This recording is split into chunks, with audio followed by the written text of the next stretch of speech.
One man is being victimized by our own government. One man whom they fear, yet whom millions love. One man who is willing to take the poison arrows of lawfare. One man whose voice has been taken away by a corrupt judge operating in a corrupt system. One man who has been ridiculed and insulted. One man who refused to back down. One man who refused to back down. One man who refused to back down. One man who stands between us and them. One man that wants to see America protected again. One man who wants to see America prosper again. One man who understands that a man is a man and a woman is a woman. One man who understands and protects the blessing of life. One man who wants to restore American exceptionalism. One man who once again wants to make America that shining city on a hill for all to see. A place where all the people of the world glowingly set their eyes upon. America. One man who unashamedly wants to make America great again. That one man is Donald Trump.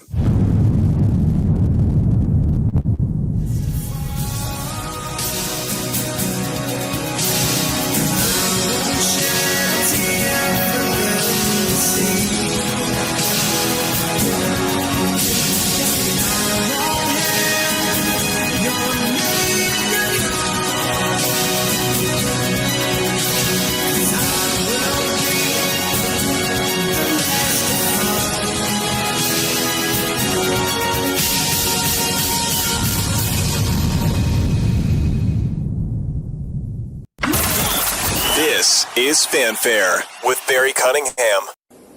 Yeah, NPR did not ask for this fight, but now that they're being attacked by the White House, they are hitting back. And this lawsuit is going to have ramifications, possibly for PBS as well, because Trump is trying to strip funding both from NPR as well as its TV counterpart at PBS. The White House's argument here, as has been expressed all outlets are biased, that they are favoring the left. Here's today's statement from White House spokesman Harrison Fields. He says, outlets like NPR are, quote, creating media to support a particular political party on the taxpayer's dime. Therefore, the president is exercising his lawful authority to limit funding for NPR and PBS. There is already litigation underway about whether Trump actually has this lawful authority, because the way that public broadcasting was set up by Congress in the 1960s, it was set up to make sure that no president could interfere in this way. So there are already legal battles underway on that side. Now, here you have NPR saying it's a First Amendment violation. You might be wondering why. How is it a First Amendment violation? Well, it has to do with something called viewpoint discrimination. I spoke with one of NPR's lawyers earlier today. They say that because the White House is alleging bias, which NPR denies, but because the White House is alleging bias, it's a form of viewpoint discrimination. We've talked about this quite a bit over the last few weeks. This is going to have some impacts.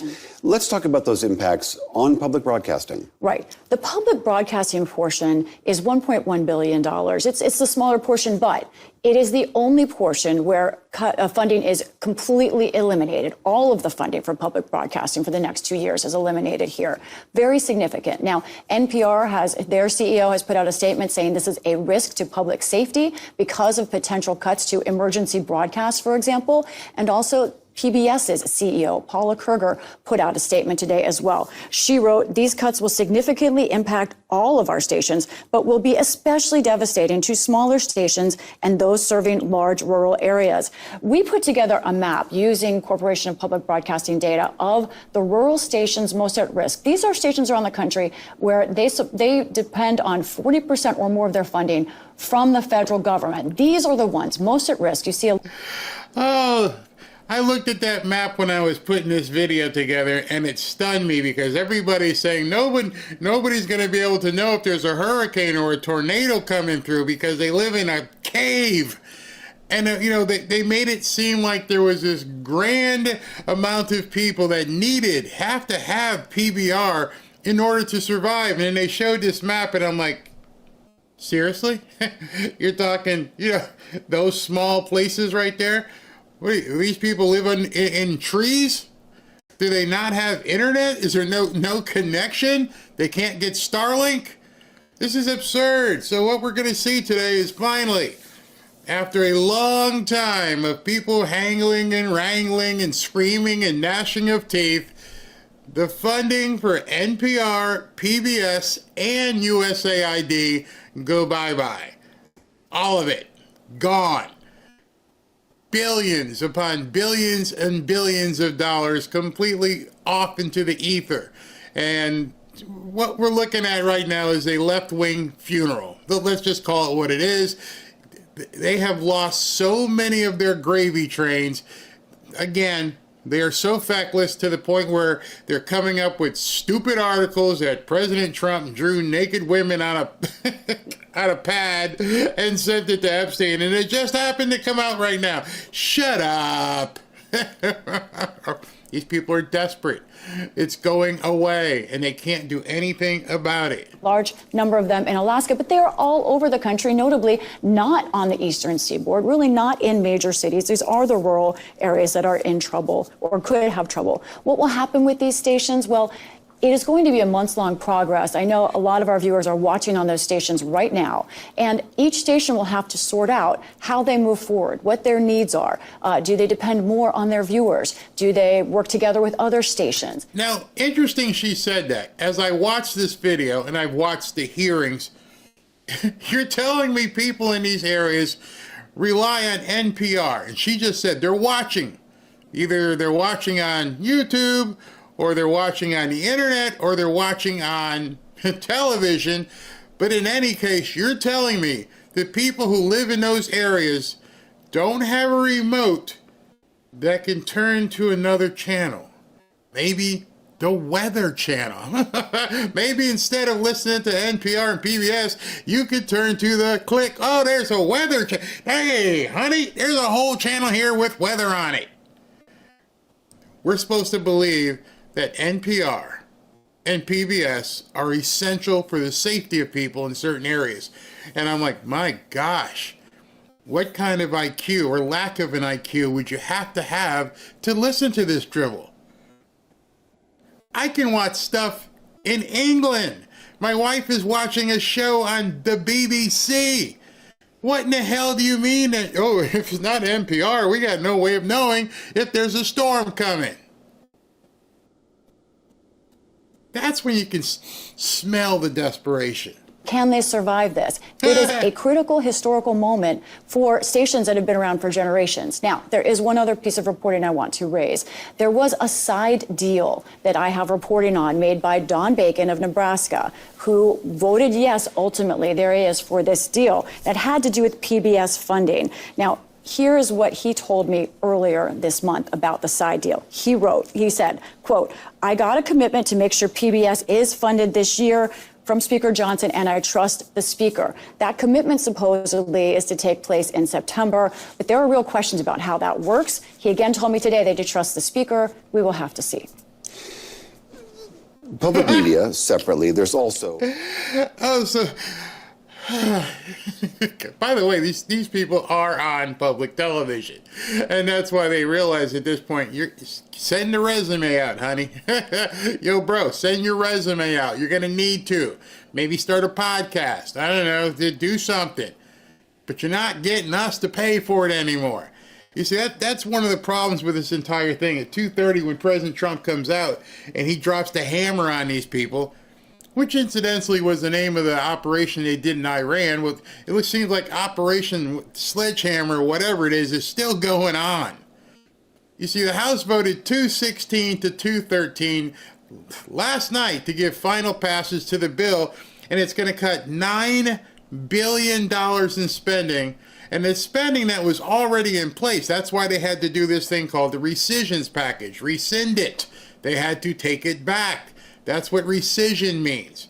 So a lot of you guys may have not known that this isn't money that they're not going to give. This is money that they're clawing back. That's a big distinction in the entirety of this whole new law that they're doing.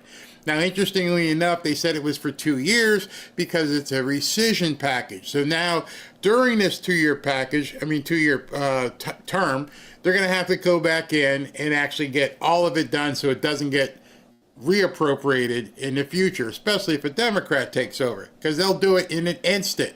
These cuts are aimed at public media and foreign aid, and it was passed late last night. If you were up at 12 o'clock, 1 o'clock, you would have saw them vote on this just last night, and it was one day after, literally 24 hours after, the Senate voted 51-48 at like 2 a.m. on Thursday to approve the measure, late Wednesday night, Thursday. And the two Republicans, one of them she just mentioned right there, and this time a couple of Democrats.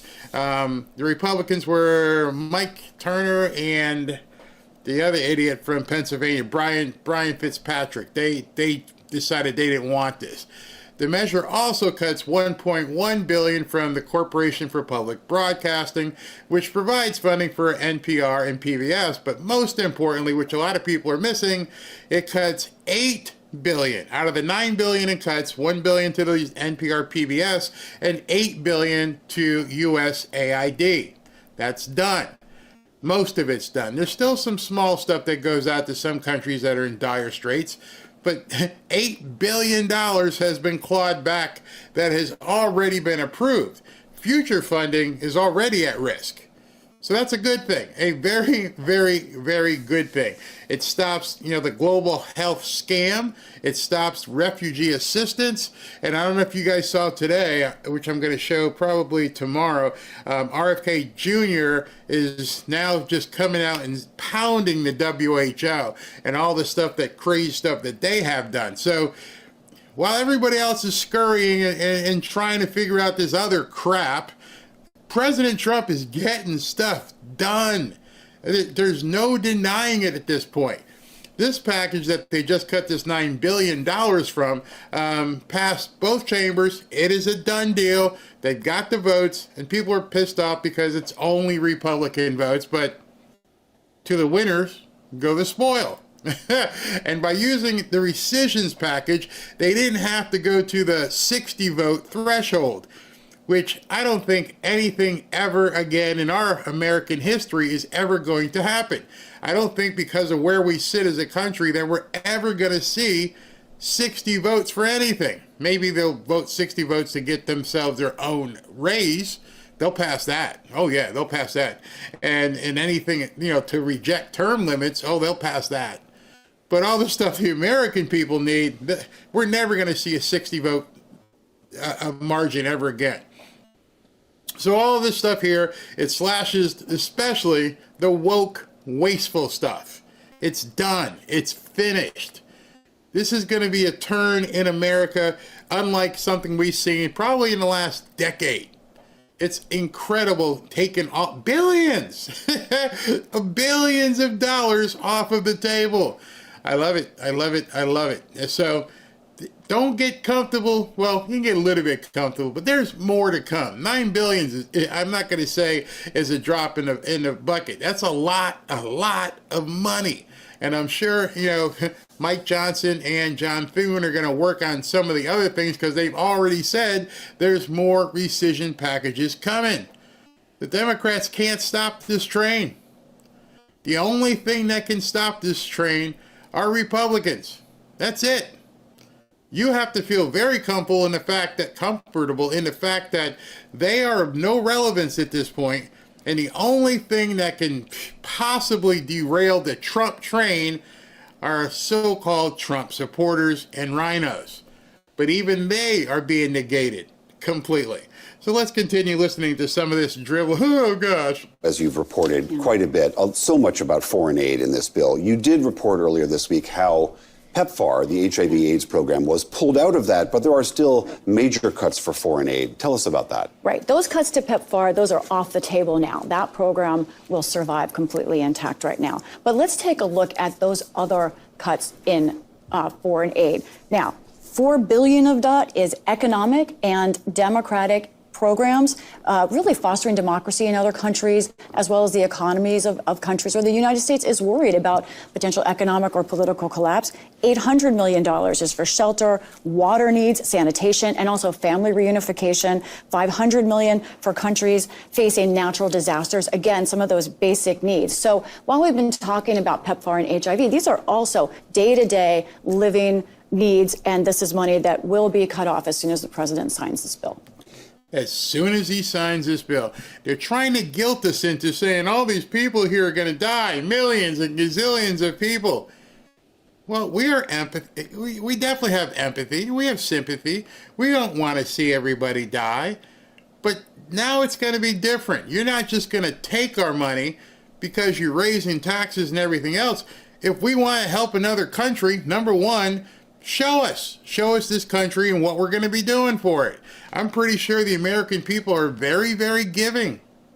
We've seen it time and time again. Instead of just taking our money and then misappropriating it in country over there somewhere that we can't find on a map, we could actually see somebody getting some good. I mean, people like Samaritan's Purse. I think we need to have more agencies that are not part of the government where they're actually taking videos showing you people they're giving water and food, and it's not going to some warlord or some politician. That's why they're upset. The American people would help if you choose to. You don't have to be forced to. But we've seen time and again how people respond to, even way back in the day with Jerry Lewis telethons. But now people are smarter with their money because they know they've been ripped off by our government. And we're going to need very, very strong, trustworthy agencies and companies that'll go over and help people. At this point, people don't even trust the Red Cross. That's why people like, with Franklin Graham's Samaritan Purse, which I support and I give to as well, is because I saw it firsthand with Robin's relatives up in North Carolina during Hurricane Helene. They were on the spot before FEMA got there. So sorry, NPR, you can talk all you want, but we've seen the theft. We've seen the waste. There are longer-term implications to this, right? Yes, there are significant longer-term implications, and I'm very happy to talk about them because what this is doing is it is setting in motion an entirely new way of funding, using government's funding power. We expect as soon as this is signed, maybe more rescissions offers from the president, more requests. And what this does is all of the funding that is being cut here was passed by Congress with 60 votes in the Senate, but it's being cut by just over 50 votes. So it's changing the dynamic so that the White House has the funding power. The Senate's 60-vote margin really is not as important anymore. So you got a problem with that? I don't think so. I think we trust President Trump and his cabinet to do much better than the Democrats and even some of these Republicans out there. She's upset with the fact that it puts more power in Trump's hands. Well, that's what we voted for. We want to know where the money's going. I'm shocked when people don't want to. See, that'd be something that you have to begin thinking about is, okay, you're against this. You'd rather continue funding these agencies that you have no idea where the money's going, and after you already have found out that Wally the Nigerian is sending out checks all over the place, you're okay with that? You can't possibly be okay with that. This is definitely propaganda. What the president can do here is just continue to cut, no matter what Congress spends. It is yet another shift toward presidential power. Do you believe that America is addicted to white supremacy? I believe that I tweeted that, and as I've said earlier, I believe much of my thinking has evolved over the last half decade. It's evolved, okay, because they dragged your ass into Congress. This is Catherine Mayer talking to Brandon Gill, who we've had on the show, and we talked to him about exactly this this interchange he's having with Catherine Mayer. She's the president of NPR. And this little exchange here is just gold, absolute gold, how he shreds her. Why did you tweet that? I don't recall the exact context, sir, so I wouldn't be able to say. Okay. Do you believe that America believes in black plunder and white democracy? I don't believe that, sir. You Don't know where tweeted statement that in comes from. reference to a book you were reading at the time, apparently, The Case for Reparations. I don't think I've ever read that book, sir. You tweeted about it. You said you took a day off to fully read The Case for Reparations. You put that on Twitter in January of 2020. Apologies, I don't recall that I did. Okay. I no doubt that your tweet there is correct, but I don't recall that. Okay. Do you believe that white people inherently feel superior to other races? I do not. You don't? You tweeted something to that effect. You said, I grew up feeling superior. Ha, how white of me. Why did you tweet that? I think I was probably reflecting on what it was to grow up in an environment where I had lots of advantages. It sounds like... Oh, did you just realize it? It always cracks me up with all these liberals who went to private school with me and then go to different kind of colleges and have lived their entire lives up until what? When Trump comes in office, now all of a sudden, oh, I have white privilege. You didn't know it before? You didn't say to yourself, wow, I'm sitting in this prep school and there's a whole lot of hungry black kids around town. Screw them. I'm having fun here. And then you go to some elite college and you're like, wow, this is awesome. I'm at Yale and Harvard and Dartmouth and Cornell. This is great. Didn't hear you talking about the Gazans back then. Didn't hear you talking about Hamas. Didn't hear you talking about free Palestine. Didn't hear you talking about your white privilege back then. And that was easy because you looked around and it wasn't nothing but white people, but you had no problem with that. That's where this whole thing just falls apart for me. Just now, in the last couple of years, this woman, I believe, she's in her 50s, and some of the people you see online and in the media, just now, you're just now evolving, is the word she used. You're just now realizing I got white privilege. Didn't matter to you when you got hired at $250,000 a year. You said, I can't take that much money. It's white privilege. Just pay me like $80 and give the rest away. Nope, you didn't say that. But now you want everyone to believe you're so virtuous and you so care about the black people and the poor Hispanics and everybody else. And somebody else needs to take care of them. You taxpayers, okay? Don't cut my money. Not in my backyard. I need my $250,000 a year in my limo. But I'm just going to keep those privileges, all right? You can have the white. I don't need the white. I need the green privilege. Let's call it for what it is. They don't give a crap about white privilege. They don't care about black people. It's the green that they're freaking out about. That green privilege way overweighs the white privilege. That's the one they don't want taken away. Because if she was worried about the white privilege, she wouldn't have had to go to Dartmouth or Harvard or some private school someplace. She wouldn't need the penthouse in the sky. She wouldn't need the limo. Give it all away. Give it to the po people. No, as long as the taxpayers are paying for it, that's different. I'll take that. I'll just tell you my white privilege is bad. But you don't even act on it. It's all complete BS. You're saying that white people feel superior. I don't believe that anybody feels that way, sir. I was just reflecting on my own experiences. Do you think that white people should pay reparations? I have never said that, sir. Yes, you did. You said it in January of 2020. You tweeted, yes, the North, yes, all of us, yes, America, yes, our original collective sin and unpaid debt, yes, reparations, yes, on this day. I don't believe that was a reference to fiscal reparations, sir. What kind of reparations was it a reference to? I think it was just a reference to the idea that we all owe much to the people who came before us. That's all right, so right now, let me just tell you this.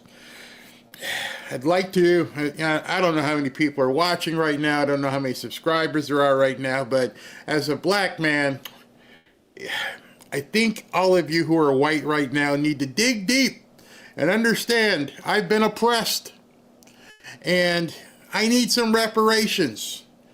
I would like a Cybertruck. So I'd like you all to get together and do something at a local dealership and start pitching in and get me your Cybertruck. Get me my Cybertruck, because you must feel the guilt of your whiteness.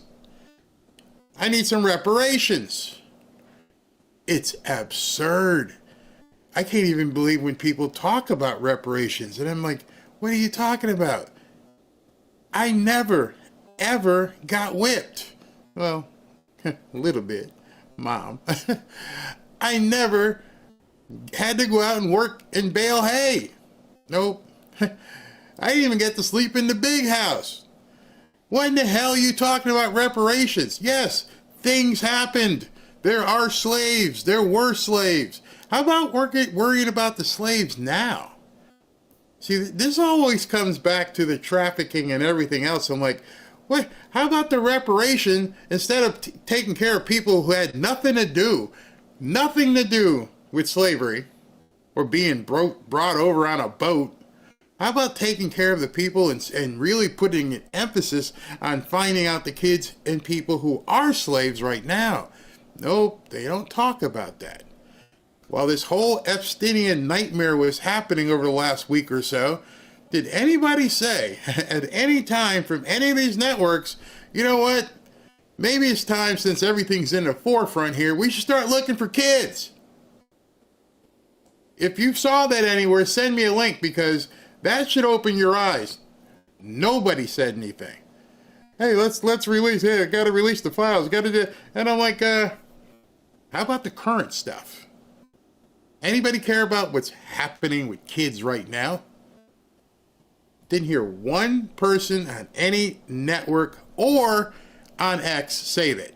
And I don't know if you guys know how to do an X search or Twitter search, but if you ever learn how to do one of those searches, your eyes are going to open up to a whole new thing where you can begin checking and seeing if any of your congressperson has said anything about X or Y or Z subject. And I can tell you, because I searched, none of them did. None. And definitely nobody in the media. A bizarre way to frame what you tweeted. Okay, how much reparations have you personally paid? Sir, I don't believe that I've ever paid reparations. Okay, it's just for everybody else. I'm not asking anyone Seems to pay to be what you're reparations, sir. suggesting.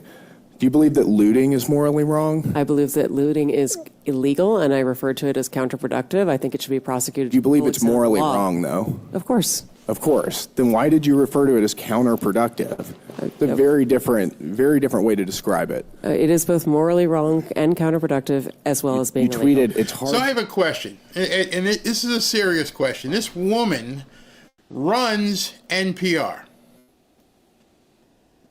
You got to think she's got some sort of intelligence. She understands that stuff on the internet stays on the internet.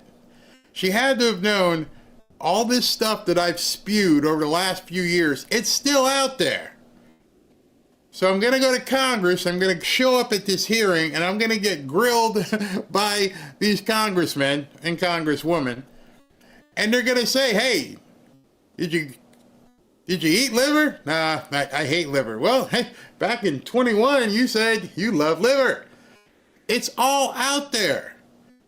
How did this woman not have the self-awareness to say, okay, I've put a lot of crap out there, and maybe in my opening statement I can nuke what's going to happen to me. I'm going to open my statement by saying, you know, I know that you guys are probably going to talk about a lot of stuff that I put out there, a lot of crazy stuff about reparations and looting and everything else. Yeah, I was playing a role. I was acting. I was trying to help the little poor black people get, love me.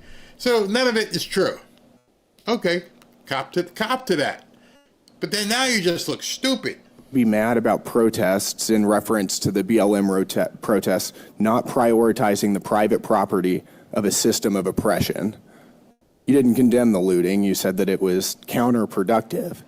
NPR also promoted a book called In Defense of Looting. Do you think that that's an appropriate use of taxpayer dollars? I'm unfamiliar with that book, sir, and I don't believe that was at my time at NPR. You tweeted that you read that book. I don't believe that I did read that. Mr. President.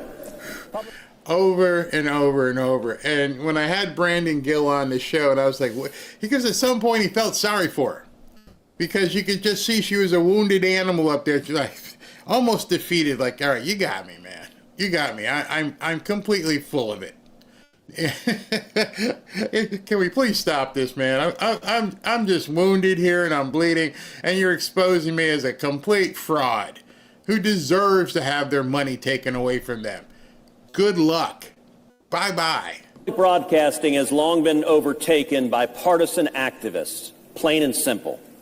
This isn't just an abstract critique. NPR and PBS have revealed their left-wing bias time and time again. When blowing the whistle on NPR, Yuri Berliner, a former senior editor, himself a left-wing Democrat, wrote that, quote, NPR has always had a liberal bent. An open-minded spirit no longer exists within NPR. We don't have an audience that reflects America. Exhibit A, after the New York Post broke the Hunter Biden laptop story, NPR ran political cover for the Democrats, refusing to cover the story. Quote, we don't want to waste listeners and readers' time on stories that are just pure distractions. Mind you. To refresh your memories, what Ted Cruz just said there is absolutely true. The propaganda machine was so cranked up to make sure that nobody, don't look over here, this Hunter Biden stuff, not true. We got to get Joe in. No, we're not even going to cover it. It's a distraction. That right there tells you they were the antithesis of being a free media. They were working on behalf of the Democrats. Nothing could be clearer with other than understanding that. And there's news coming out right now, and Tulsi Gabbard is releasing it, that's beginning to further the information in terms of scam that Barack Obama and his administration were executing on the American people. They kept it hidden, and now it's all coming out. See, they asked for the Epsteinian stuff. They're getting the whole kit and caboodle now. And they didn't expect that this was going to happen. They thought it was just going to be this stuff, right? Oh, no. They've been working behind the scenes, and all of it is coming out. The story was true. That's why they didn't want to cover it. As for PBS, its coverage of last year's DNC was only 12% negative. The RNC, a staggering 72% negative. If you want to watch left-wing propaganda, turn on MSNBC. But the taxpayers should not be forced to subsidize it. I urge a no vote on this amendment. These are not honest news organizations. These are partisan left-wing outlets that are funded by the taxpayers. And this administration does not believe it's a good use of the taxpayers' time and money. NPR, unfortunately, has become really just a propaganda voice for the left. Just a few examples for you. In 2020, NPR refused to cover the Hunter Biden laptop scandal in the run-up to the election. They said their assertions don't amount to much, writing they did not want to waste the listeners and readers' time on stories that are just pure distractions. That does not sound like an unbiased opinion. That sounds like a partisan opinion to me. And this is a taxpayer-funded organization. In 2018, that same CEO that you're talking about called the president in the Oval Office, who nearly 80 million Americans elected, she called him racist, shared a photo of herself wearing a Biden for President campaign hat, serves on the board of a Soros-funded activist group. In 2020, PBS's White House correspondent at the time characterized President Trump's speech then at Mount Rushmore as a love letter to white resentment, promoting the myth of America. In 2017, PBS devoted an entire panel talking about what it means to be woke and white privilege. These are not honest news organizations. These are partisan left-wing outlets that are funded by the taxpayers. And this administration does not believe it's a good use of the taxpayers' time and money. The thing with, as she was rattling off those different instances of what NPR and PBS has done, it made me realize, and I don't know if you've ever sat and pondered this, what happened in 2016, 2017 when President Trump was coming into office and being prominent. How did it break the Democrats? Because if you think back, There have been other Democrats who've gotten beat, and the Republican takes office. George Bush, he won. He beat Al Gore. They didn't lose their minds. They had a problem with the hanging chads and everything, but they didn't lose their minds. When Reagan won, they didn't lose their minds. What is it about President Trump that has these people for the last 8 or 9 years completely bonkers, where they had to make up so many stories, where they had to tell so many lies, where they had to brainwash so many people, Nazi, fascist, racist, deplorables, homophobic, transphobic. What happened in that short period of time relatively in our history where we went from, we lost the new guys in office to, oh my God, the world's going to end. It's an existential threat. Well, more than likely what happened is what we're about to see in this movie that's being played out right now. They realized billions and billions and billions of dollars is being clawed back. All of the nefarious things that they've done are being exposed. Other countries and how they were influencing them and doing all these different wars. For all I know, we started Vietnam War. I couldn't tell you. I was too young. But would it put it past? Can you put it past them at this point to have actually fueled that war? I have no idea. But now it's to the point where most of us are starting to look and go, I don't trust anything these people say. Nothing.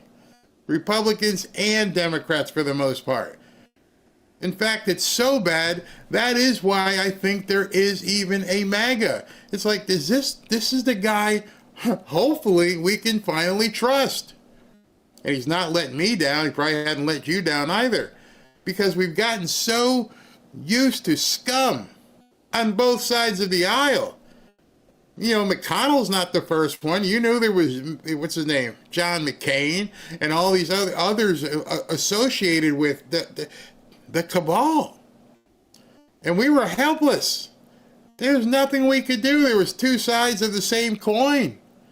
And so President Trump and his appeal to us is something that's always been a question to me, is why isn't it an appeal to more and more people?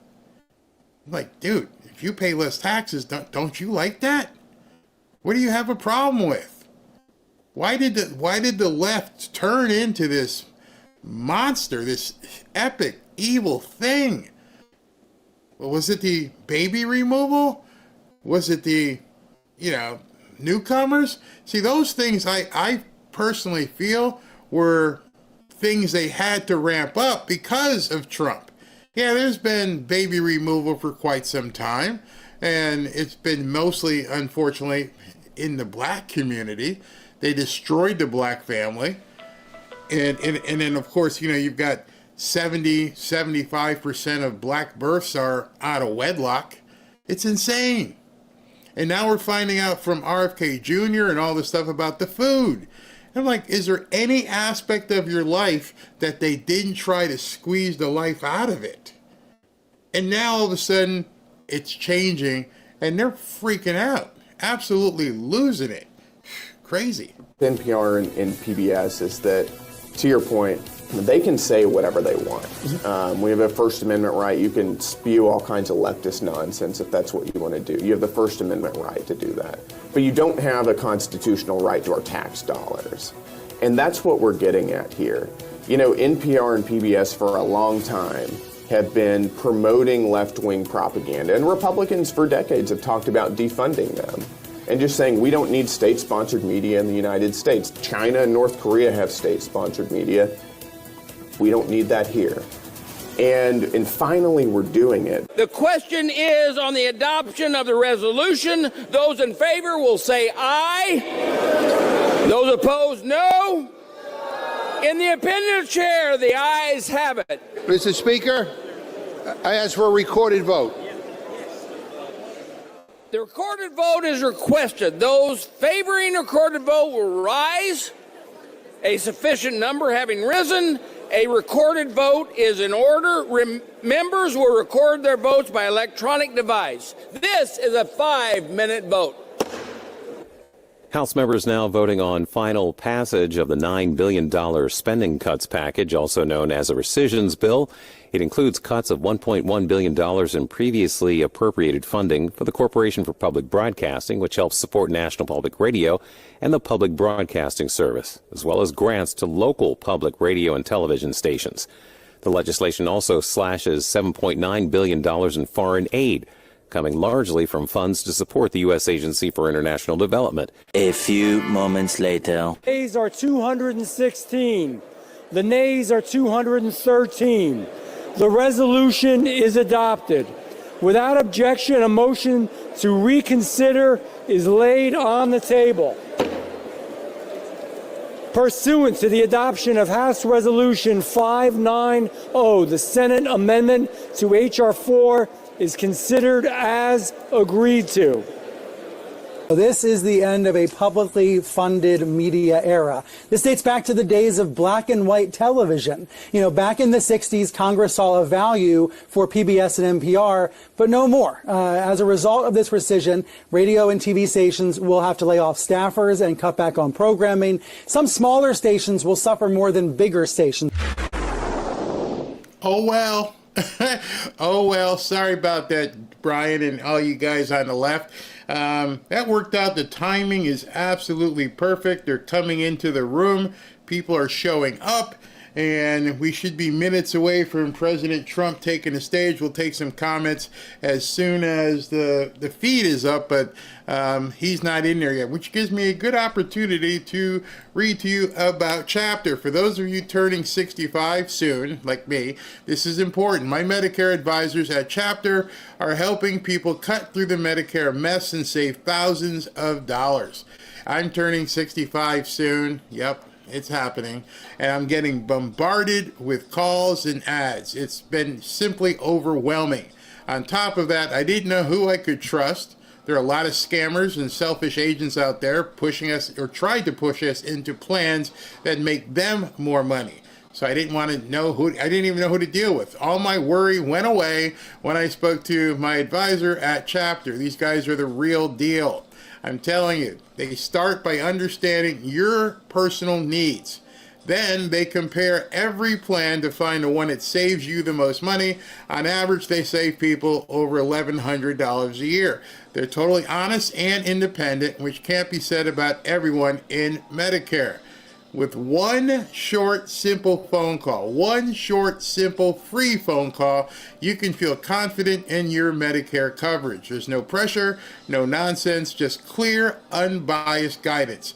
And it's completely free for the fanfare audience. So don't take any chances with your health or your wallet. Get your free, no obligation Medicare advice from my friends at Chapter. Call 475-328-3545 today. I guarantee you won't regret it. In fact, most people wish they'd called Chapter sooner.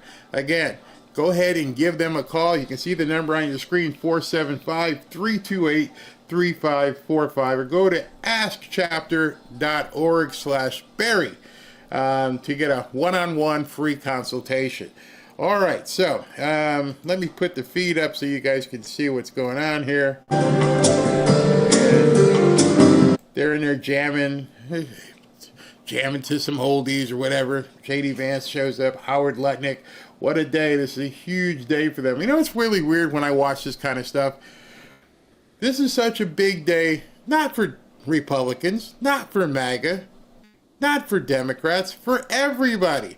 Why wouldn't Democrat senators and congresspeople go and watch this and be a part of it? Show the American people that you really care about the entire country. That you're not Marxist or socialist or communist. You know, get out there and get involved in this thing. Understand that. Let me take some comments here.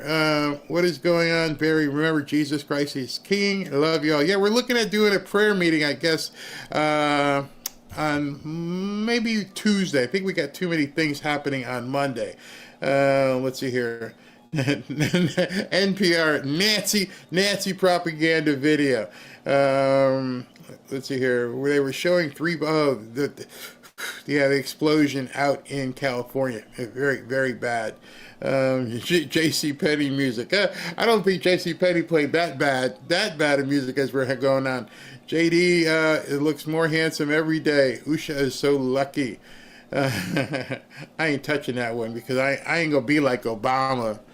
I'm gonna show you guys that tomorrow if you haven't seen it. The thing he said about really weird, really weird.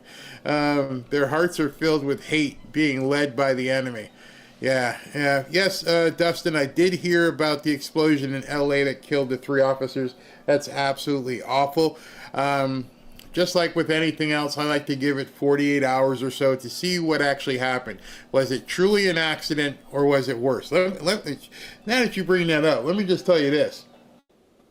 If it was an accident, well, either way, we regret what has happened to these officers. But if it was intentional, if they find out that this was some sort of act of terror, you know what's coming next, right? Forget what Karen Bass and Gavin Newsom think. If they went ahead and somebody did something like that to police officers, he's going to roll out the National Guard and put that city under lockdown. It's coming. So I can't say I hope it was an accident because I wouldn't wish for that on anybody. But for the city's sake, they better find out that this thing was just a mishap. It was a bomb training facility or something. It wasn't. It wasn't an accident. I guarantee it. Daryl, I'm just hoping for the best. At this point, that would be the best because 3 people have lost their lives. But if it was an accident, we can all go, okay. But if it wasn't an accident, dogs of hell are about to arrive. Yes, but they're firing their first shots. Yeah, it sounds like a training. Martial law out there would be coming if indeed that was something nefarious. Barry, the Senate took out the block from the government taking our money whenever the hell they want. This bill cannot be signed. It needs to be sent back. What? The Senate took out the block from the government taking our... Oh, you're talking about CBDC. No, they can't touch it. Nope, that's just the opposite. Again, fake news. No one's going to take your money. I will get that and show it to you tomorrow. Live ordinance during a training session. I don't know. I'm not a law officer. I don't know. Maybe if Maximus is around, he can speak to that. Oh, Maximus is here. Okay, hold on. What's he say? Where'd that go? Where is Maximus? All right. Maximus, who is a law enforcement officer out there, says from information received when I was out there, it was a possible training accident. Okay. I trust that Maximus would know. I've got law enforcement guys. Maybe they were... Who knows? All right. The boss is coming out right now. So I'm going to put up a poll. Let me know if you guys want to see the comments on his screen. Some people don't. Some people do. But he's walking out right now. So let's cut to that.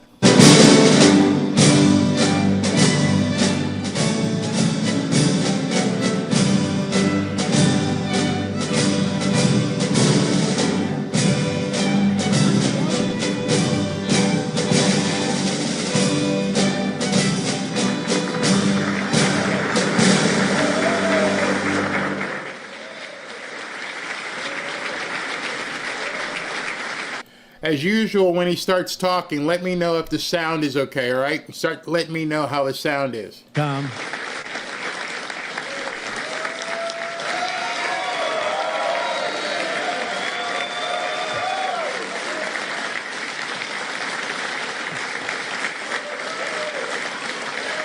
Keep going. We worked hard. We worked hard. Thank you very much.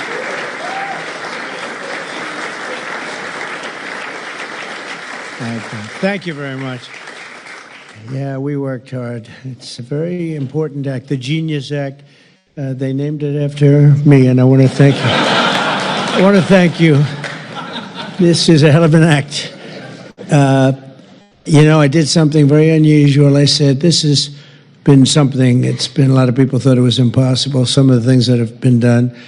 And of course, the great big, I added the word great, the great big beautiful bill, that was something that nobody thought possible. They thought it would be in anywhere from 7 to maybe 3, I'll go the opposite direction, but 3 to 7 different bills. And we said, let's just put it in one, because this way there's something for everyone. And there really is. There's a lot of things for everyone. And when we get the word out how great that is for every single person in this country, virtually, and all they have is a soundbite, death. You know what their soundbite is? Death. Aren't they nice, death? They are the most incompetent people. They've lost their confidence.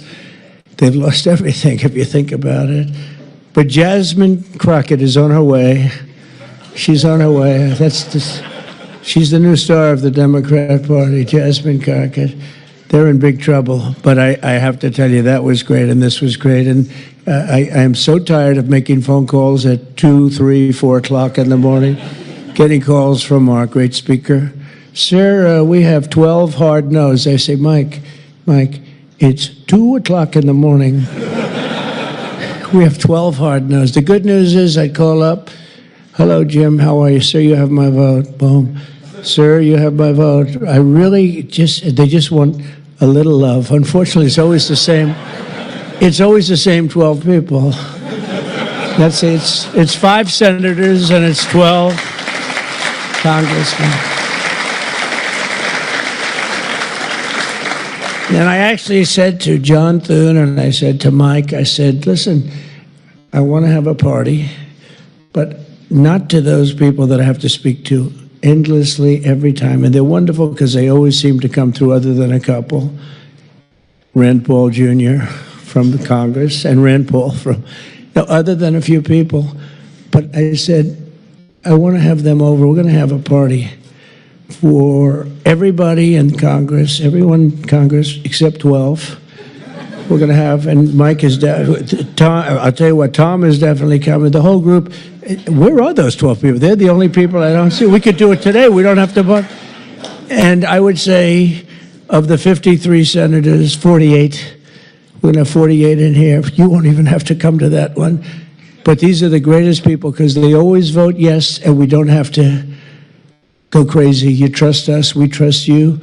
And it's been a very special group of people. We really do. I mean, 96% phenomenal and 4% extremely difficult. Do you agree with that? But they get there, most of them, not all of them. Those are the ones who really don't like.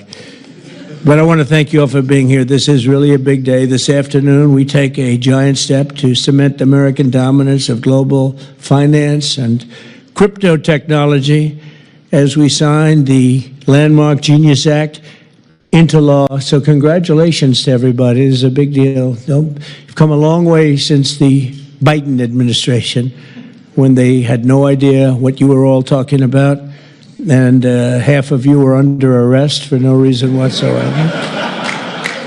True, for no reason.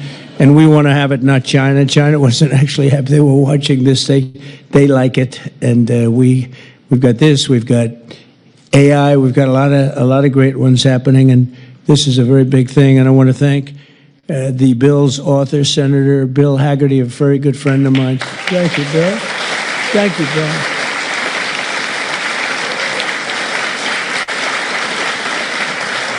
He's a great guy.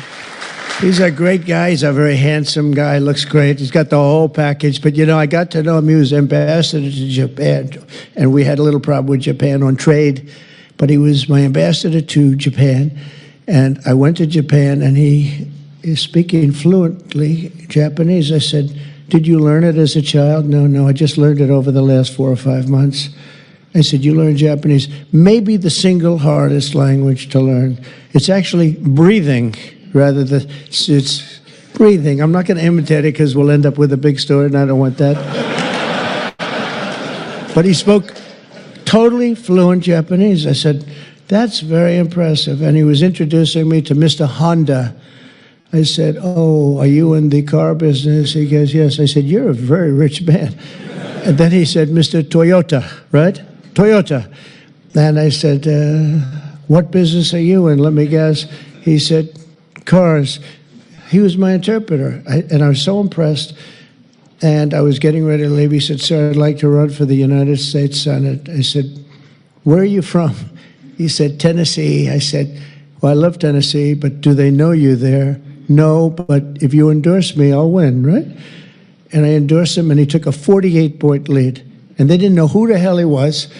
And he's turned out to be a great senator. And now they all know who you are.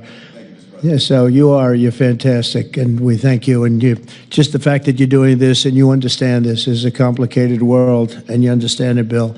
So you've been great. Thank you very much. We're also pleased to be joined by our great Vice President, J.D. Vance. J.D., thank you very much. Good job. And he's been up speaking late at night on the phone. I said, "JD, how about you taking 3 or 4 of these people, please? Because 3 or 4 I cannot speak to. I just can't." And he'd take them and he'd come through, right, JD? Also, Speaker Mike Johnson. He is unbelievable. He's an unbelievable... I mean, if you go by what we're doing, if you keep at this pace, you can't keep it up for another... 200 days, but I will tell you this, if you keep up this pace for another week, you go down as the greatest speaker in the House in history. So, one more week. One more week. Who needs Tip O'Neill? Who needs Tip O'Neill? He's better looking than Tip O'Neill, too. But, no, he's been going at a fervent pace. Would you say that's right? Your wife probably says, "You are crazy." You've been aging beautifully at front. He's an amazing speaker, a great leader, and everybody likes him and respects him, and that's why we're with a very small majority, like 3. We had a time when we were 1. Remember? We said we're 1 heart attack away from losing the House. Then we won a couple of seats and a couple of other. Now we have 7, maybe if we're lucky, 7. But we win with, nobody's ever done, I don't think anyone's ever done this before, to win with those small. We had a little help from Tom, too, right, and a lot of other people. I want to introduce also Secretary Howard Lutnick, who's been fantastic. You have done a great job, Howard. We've got trade deals coming out of our ears, right? We had so many trade deals, they're all calling, so many, and I really mean this, too. It's like, how do you deal with so many? But, I always say when we send out the paper, that was a deal. They don't want the fake news doesn't want to hear that. When I send out the paper that you're paying 35 or 40% tariff, that's a deal. Then they'll call and see if they can make a little bit different kind of a deal, like opening up their country to trade. In some cases, they've never been opened. But we're doing well, and we have a couple of big ones to announce pretty soon, right? Could almost do it today. Maybe we'll say it. Maybe later on we'll do it. Senator Bernie Moreno, a great victory. Bernie had great victory. A great victory. That was one of the truly tough races. A lot of people weren't sure anybody could win that seat, and you won it in easy fashion, right? We won it together when you think of it. But you won it in easy fashion. You did a great job. A great guy. House Majority Whip. This is a great leader, Tom Emmer, a great politician and leader. Really good. And I like his wife even better. His wife is, she's the boss, but you are married to a fantastic woman, huh? And he knows that, and he likes hearing it, because some people don't, they say, "Sir, could you please stop saying that my wife is better than me, sir?" Those are guys that don't usually end up with a good marriage, He's got a great marriage. So thank you, Tom. You really are a fantastic leader and representative. And Representatives Troy Downing, French Hill. Where's French Hill? Where is French? You have been so great. Thank you, French. I spoke to him a little late. He was walking down the hall. I said, "French." He said, "I'm there, sir." You are great, great, great guy. Everyone respects you, French. You know that. Bill Heisinger. Bill, thank you very much. Thank you very much. Good job. Dan Muser. I thought he was going to become the next governor of Pennsylvania, but he likes Congress better, I guess, huh? So, but I think you're terrific, and, I would have always been behind you. That I can tell you. Tim Moore. Tim, thank you, Tim. John Rose. John? Hi, John. Thanks. Good job. Brian Stile. Brian, still young, still nice and young. That's good. G.T. Thompson, G.T. Thank you. Andy Barr, good friend of all of ours. Thank you, Andy. Monica De La Cruz. Monica, she's here someplace. Thank you, Monica. Thank you, Monica. Mike Haradopoulos. Mike, thank you, Mike. Look good. Mike Lawler, Mr. Salt. Well, it should guarantee your district. I mean, you worked hard for New York, right? And you're on television, I'm on television, so this should be good for a couple of points. But without you and your couple of friends from New York, that wouldn't have happened. That was not easy, right? Congratulations. Great job. Anna Paulina Luna. Anna, who is so great. I don't, even if she's here or not here, I want to tell you that she has been so great and worked so hard to make sure we got it approved. Ralph Norman. Ralph? What happened to Ralph? Nick Begich. Nick, thank you, Nick. Good job.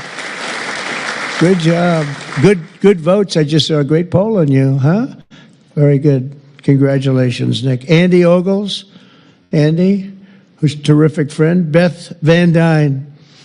Beth, thank you, Beth. Great job. Thank you. Thank you very much for the great support. Roger Williams, a great baseball player, who also had to take a bullet, unfortunately, but he is a great guy. He was involved in that whole catastrophe, but he's fantastic and has been from day one, along with a lot of other people that I won't call out because I have no idea where the hell you are. I think I saw Jason here somewhere. Where's Jason? Oh, it's lucky I called him. Ooh, it's lucky. They didn't put your name because I invited you at the last moment, right? He was over there doing some business in the White House. But you've been incredible in your position. Nobody knows more about taxes and finance than you do, so we appreciate it, right? Is that true, Howard? It's true. Thanks, Jason. Great job. And you'll help out with that other matter. You make him so strong and powerful, right? Along with Deputy Secretary of Treasury, Michael Faulkender. Where's Michael? Good, Michael. How are you? Good. You'll help out over there, okay? And Ambassador Ken Howry. Ambassador? Thank you, Ken. Great job, Ken. I also want to recognize some of the countless industry leaders here today, including Brian Armstrong of Coinbase. You've done a good job, Brian. That's a big deal. Dave Ripley of Kraken. Okay. Thank you, Dave. Jeremy Allaire of Circle. This is a big day. Good job. Good job, Jeremy. Paolo Ardino of Tether. Paolo, thank you, Paolo. Ryan McInerney of Visa. That's a good company. Thank you. Chris Pavlovsky of Rumble. Chris, what happened to your location, Chris? You're always a front row guy. You're just being nice today, I think. How's Rumble doing? Good? Good. If Rumble's doing good, that means Truth is doing good. Truth. That's good. You're doing a great job. Thank you, Chris, very much. Vlad Tenev of Robinhood. Vlad, thank you, Vlad. Thank you, Vlad. Good. Tyler and Cameron Winklevoss. These are two smart, handsome guys. They got the whole package. They're of Gemini, but they have the whole pack. They're of a lot of things, actually, but Gemini's just the one for today, right? They've got they've got the look, they've got the genius, got plenty of cash, and it's great that you're on our side. You guys are great. I can never tell them apart, but their mother can. I asked, can your mother tell you apart? And the answer is yes, right? Easily, or is it tough for her? Easy, I figure. Good. You guys have been great. Thank you very much. Great to be with you.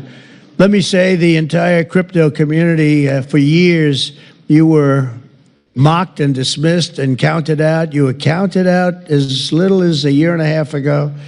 But this signing is a massive validation. And even before this signing, over the last year and a half, I think your stuff has gone up more than any stock, or just about more. A couple of stocks that were pretty good, I will say, but you have certainly as an industry gone up more than anybody. Nobody's gained the respect in such a short period of time.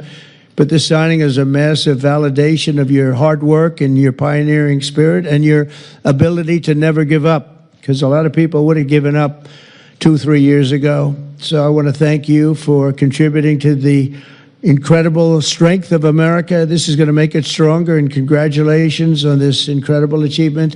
You've made our dollar look really good and strong and powerful. It's good for the dollar and it's good for the country.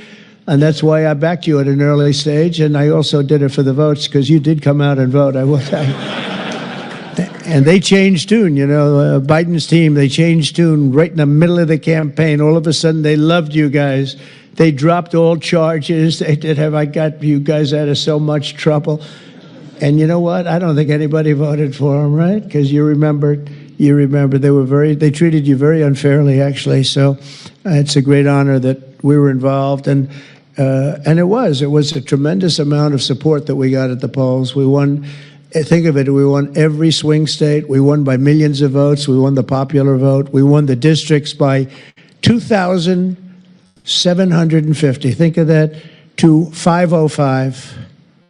Different districts, too, by the way. Every once in a while, that number can change, but it doesn't change by much. The map was almost totally red, and you guys were with us right from the beginning. Exactly 1 year ago this month, many of you were with me in Nashville, Tennessee. Do you remember that day, right? That was a big day, Nashville, Tennessee, when I became the first presidential candidate ever to address the Bitcoin conference. And at this time, and at that time, crypto builders and founders were under relentless assault by the Biden administration, which was trying to crush your industry and crush you as people and go after your families. And they were a vicious group of people. You know, people don't realize it. They were vicious, incompetent, but vicious. Well, Joe was an incompetent guy, but he was always known as a vicious guy. I guess if you're going to be in that, you're probably off. If they're incompetent is better, right? Because you don't want to have a vicious guy that's competent. If you did, I wouldn't be standing here today, right? But I pledged that we would bring back American liberty and leadership and make the United States the crypto capital of the world, and that's what we've done. And under the Trump administration, this is only going further. You're going to do really well. I mean, I'm so proud of what you've done in the last couple of years, and very important. On day one, I remember I did this and I said this and I mentioned this name, and I got the greatest applause of the whole campaign.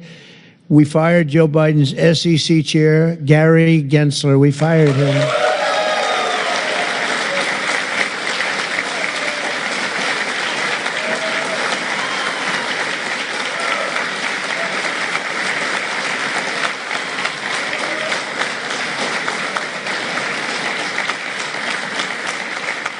But I remember I was making a speech, and it was just a line in a speech. And I said, and I will fire Gary Gensler. The place exploded. I said, I finished like one, and I said, what the hell did that guy do? There was a lot of hatred there, I'll tell you. And it turned out, as I got familiar with everything, it turned out you were absolutely right. In his place, I appointed a visionary chairman who wants America to build the future and not block the future. He's going to be unbelievable. He'll go down as one of the greats. And Paul Atkins, where are you, Paul Atkins?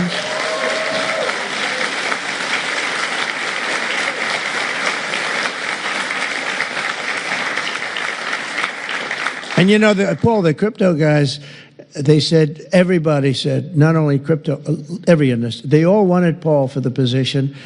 And he's a tough cookie, too. But they actually said, we don't care. We just think he's fair. All they wanted was fairness. And they have somebody that you're really a champion of the street and you're a champion of the country. You're going to do a fantastic job. I saw you interviewed the other night. I watched it about 2 o'clock in the morning. There was a little thing called C-SPAN, which I don't know how many people were watching. Don't worry, you were on primetime, too, but they happen to have a little rerun. I don't want to embarrass you. But a fantastic job, really. You are absolutely so perfect for the job. Congratulations, Paul. And Paul is here today among the commissioners, various commissioners, including Hester Pierce and Mark Yoida. Hester and Mark Yoida. Thank you, Hester. Thank you very much. And thank you, Mark, wherever you may be. Is Mark here? Oh, stand up, Mark. I didn't. Good. Thank you. Good job. Good. I'm glad I gave you a second crack you didn't hear because of the thunderous applause for Hester. But thank you. I heard tremendous things about both of you. Thank you very much. My first week in office, I also established the first ever presidential working group on digital assets, and we have an executive director. Where's Bo Hines? Bo Hines. Hi, Bo.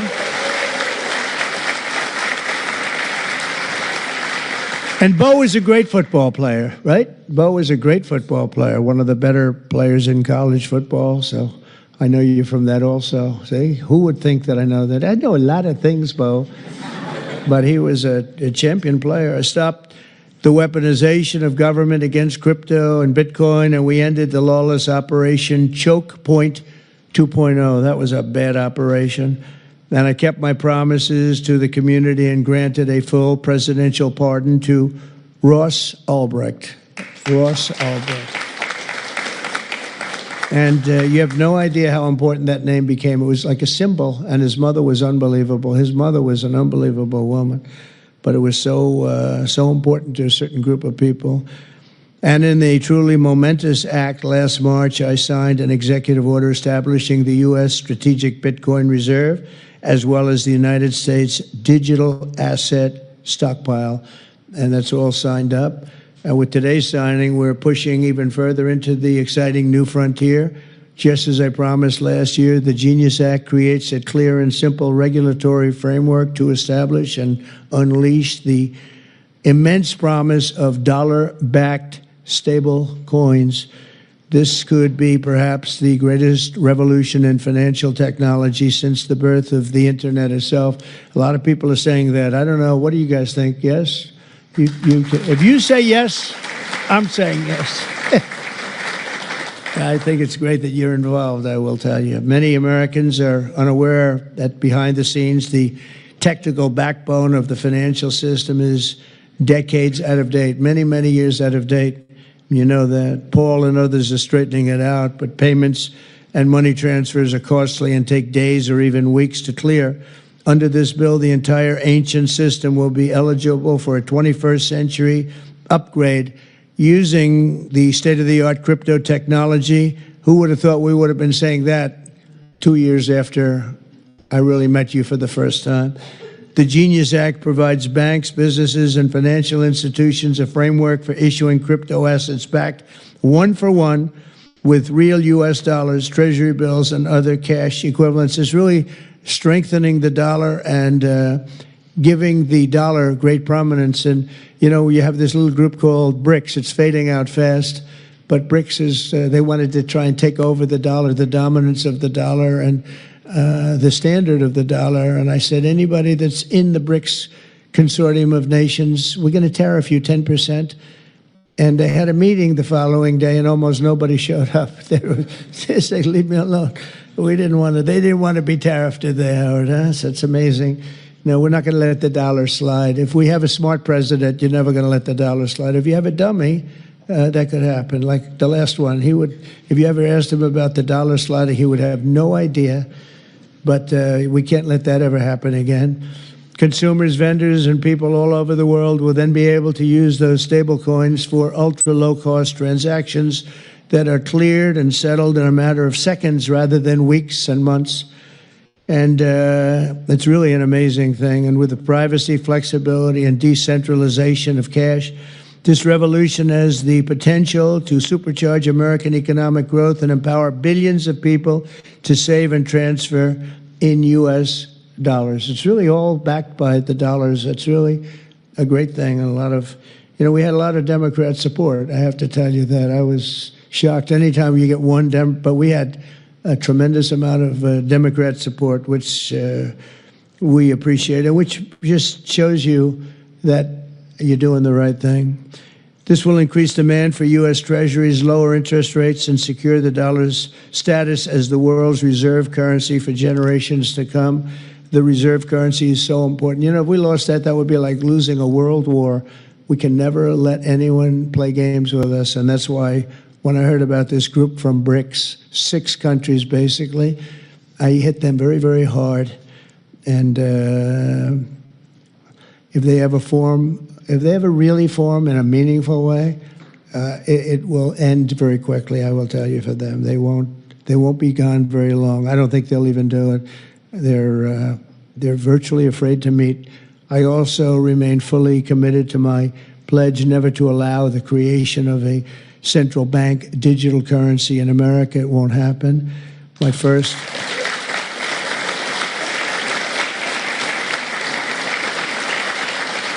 Thank you.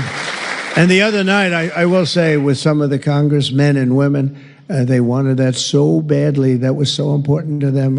I was impressed that they knew what the hell it was, to be honest with you. Please, sir, please, the central bank digital currency, well, you have to make sure, sir. And I'm saying, what do you know about that? It's amazing the knowledge that people have gained all of a sudden. We had a lot of problems with some of them. I said, we've already got it from the Fed, right, from Commerce, and from an executive order. You don't need it a fourth time. Sir, we have to get it. It's amazing. But they knew their subject, though, didn't they, huh? And we helped them out. My first week in office, I signed an executive order to ban the creation of a CBDC in the United States, and very soon I look forward to signing legislation that will codify and ban make it a permanent law, put it in permanence.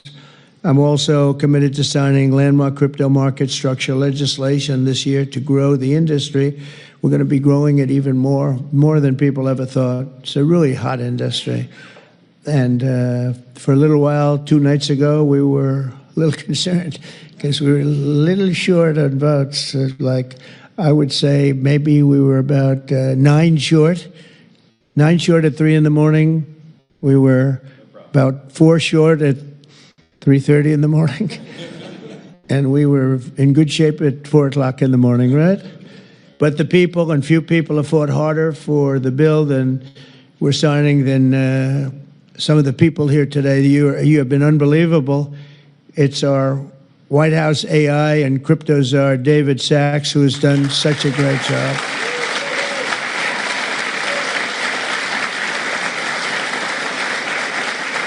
And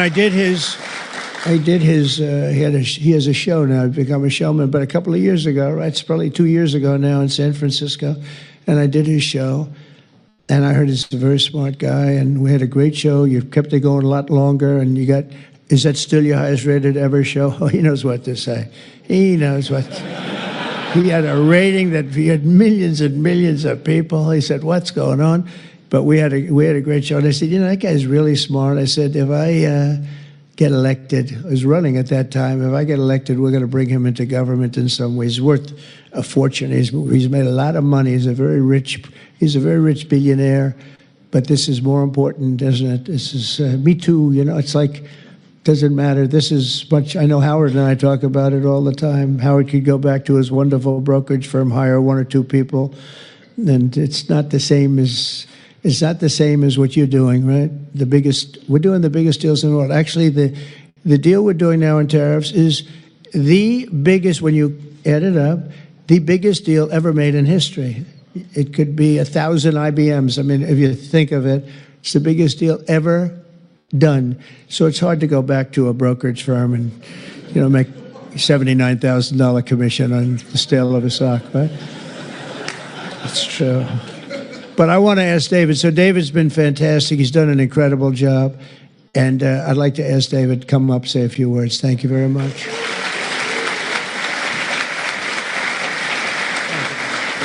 Thank you so much. All right, thank you, President Trump. It's a great honor to be here, and it's true that I never expected to work in government at all, and then everything changed after President Trump came on my podcast, and I accepted this job as crypto czar because I thought it was a once-in-a-lifetime opportunity to work for a president who really wants to get things done for the American people, and if anything, that's been an understatement. The first 6 months of this administration have been more successful than any administration in American history. What's been done?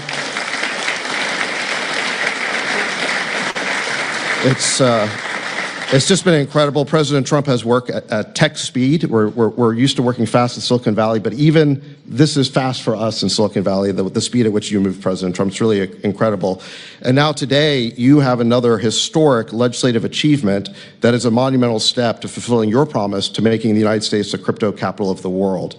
This Genius Act will unlock American dominance in the crypto industry by creating clear rules of the road. It will update archaic payment rails with a revolutionary new payment system, and it will extend U.S. dollar dominance, like you said, globally, by creating a digital dollar that people all over the world can use. And for every digital dollar in a crypto wallet, there'll be a traditional dollar in a U.S. bank account, which will create trillions of dollars of demand for U.S. treasuries. So that is the power of this bill, is U.S. dollar dominance. This is a huge promise made and promise kept by President Trump. And there's just a few other people I'd like to thank. First, my family for being here. Thank you.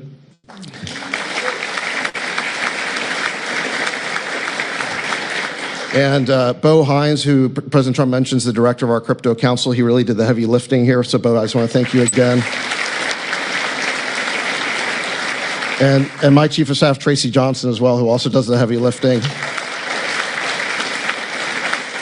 And Bill Hagerty and French Hill and all the congressmen and senators who have already been mentioned by President Trump, so I'll save the time, but it's really been an honor to work with all of you. This was really a team effort, but most of all, I want to thank President Trump for accomplishing what nobody thought was possible, and it's true that just earlier this week, the media was reporting that this bill was dead.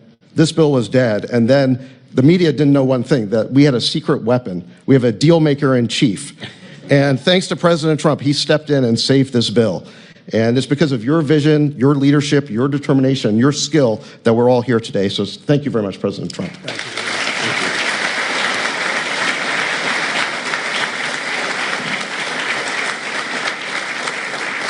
you. Is that Laura? Please come. Just come here. This is our superstar. She was the head of the Republican Party, and nobody complained about anything. We went on to great. This is Laura Trump. Married to a young gentleman named Eric. They have beautiful 2 children, but she has been so good. She stepped into that position like it was nothing that we won, and she said, Dad, I'd like to go home right now to my beautiful husband and my son and daughter, right? But you did a fantastic job, and you worked with a great gentleman, too. He's doing a fantastic job. But I just want to thank you. I just saw you standing back there. I wanted to bring her in. Thank you very much, Laura. Thank you. So under the Trump administration, I mean, I just got back from Saudi Arabia, and we went to Qatar. We went to a number of countries, and I will tell you the level of respect that this country has now is incredible. The UAE, I tell you what, we had a time there, but every leader said the same thing. They said 1 year ago, your country was dead. And they'd say it that way. It was like, you know, I didn't know whether I was supposed to be happy or insulted. But the truth is, we were in deep trouble. But they said 1 year ago, your country was dead. And today you have the hottest country anywhere in the world. And it's true. We have the hottest country in the world. We had a country, we were a laughingstock with the borders, people pouring in. Can you imagine last month, in the month of June, actually, 0. Now, I don't even believe that, 0, because you have hundreds of thousands pouring in, and then all of a sudden it's 0. But they have it down as 0. And very liberal people take that particular toll. It's a liberal group. So they're not giving us any favors. It's 0 people coming through our border. Can you imagine that? From literally hundreds of thousands and millions pouring in from all over the world. They came from all over the world. They came from prisons, jails. They came from mental institutions, gang members. There were gangs. They came from all over the place, from every country. They came from the Congo in Africa, a lot from the Congo. They came from South America. A lot came from Venezuela. They emptied their jails into our country. Can you imagine? They allowed that, emptied their jails into our country, and they let them walk right into our country like perfect. 11,888 committed murder.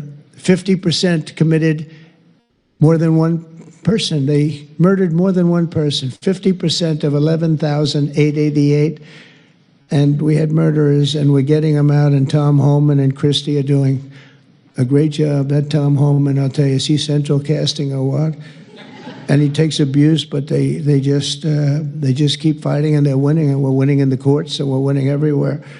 But we've got the hottest country in the world, and you're a big part of it. So the golden age of America is upon us, and with today's signing, the future of crypto and the crypto industry, the U.S. dollar working together, because they really are hand in hand, is going to be stronger and bigger and better than ever before. And I just want to thank everybody, some tremendous people in this room. And maybe when I sign, I'll ask some of our great senators and congressmen to come on up. Some of the top crypto guys, please come on up, because you guys worked very hard on this.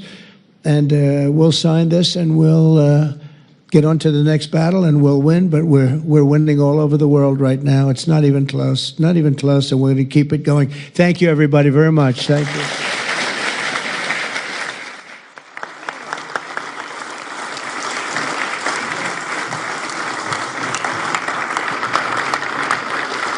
Hello, fellas. Next again, please. Thank you so much. Sit down. When? Yeah. Sir. You got it? Can you, thank you so much.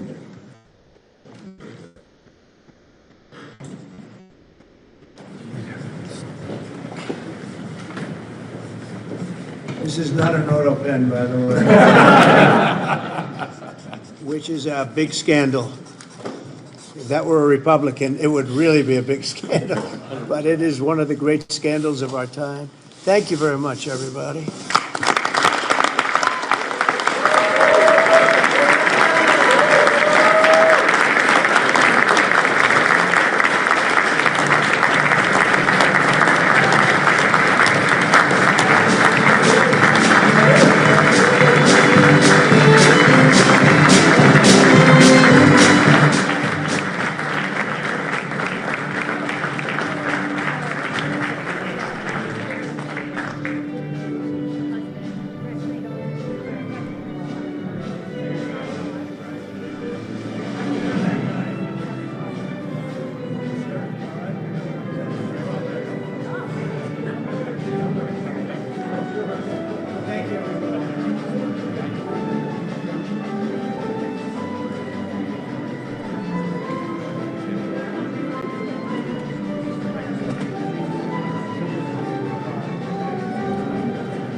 Mr. President, why not go further than just unsealing this? Mr. President, did you send that letter? Release the full file.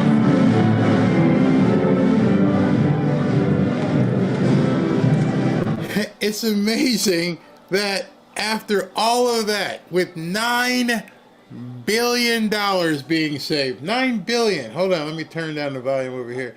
With $9 billion being saved, what was the first question you heard? Shouldn't you go further than release more stuff on the Epstein stuff? They don't get it. They just don't get it. Oh my goodness. You don't hate the media enough. It's crazy. Absolutely crazy. Not a single question about Tulsi Gabbard. I'm sure there might be some, but the only one we could hear was them talking about Epstein. Epstein. That's all you got, huh? Wow. So you have a room full, and you guys just watched it, and you have a room full of crypto people, billionaires, as such. You voted for this. You voted for this prosperity. You can't say you didn't. Every time he gets up on stage, what does he say? Huh, that guy right there, yeah, him, he's got a lot of money. Oh, that guy over there, he's got a lot of money. He talks about money all the time, and you voted for him. And I put up a poll that says how many people would like to know more about crypto. And only half of the people watching right now, let me see how many people voted. Out of 1,600 votes, only half the people say they want to know about crypto. there's a disconnect here somewhere. Not really sure what it is, but those of you guys who want to, I'll go ahead and we'll do a crypto show on Sunday, since it's usually a light day of news. So after church or so, sometime in the afternoon, we'll do a crypto show. I'll snip up the one I had from before, and then we'll just watch it. It's not that long, and then if we can get some of the guys in here who are cryptos, the crypto bros and gals who could help you in the chat. Some people just aren't going to touch it. So if you don't want to watch it, don't watch it on Sunday. If you think it's going to be the mark of the beast and all this stuff, I'm not going to.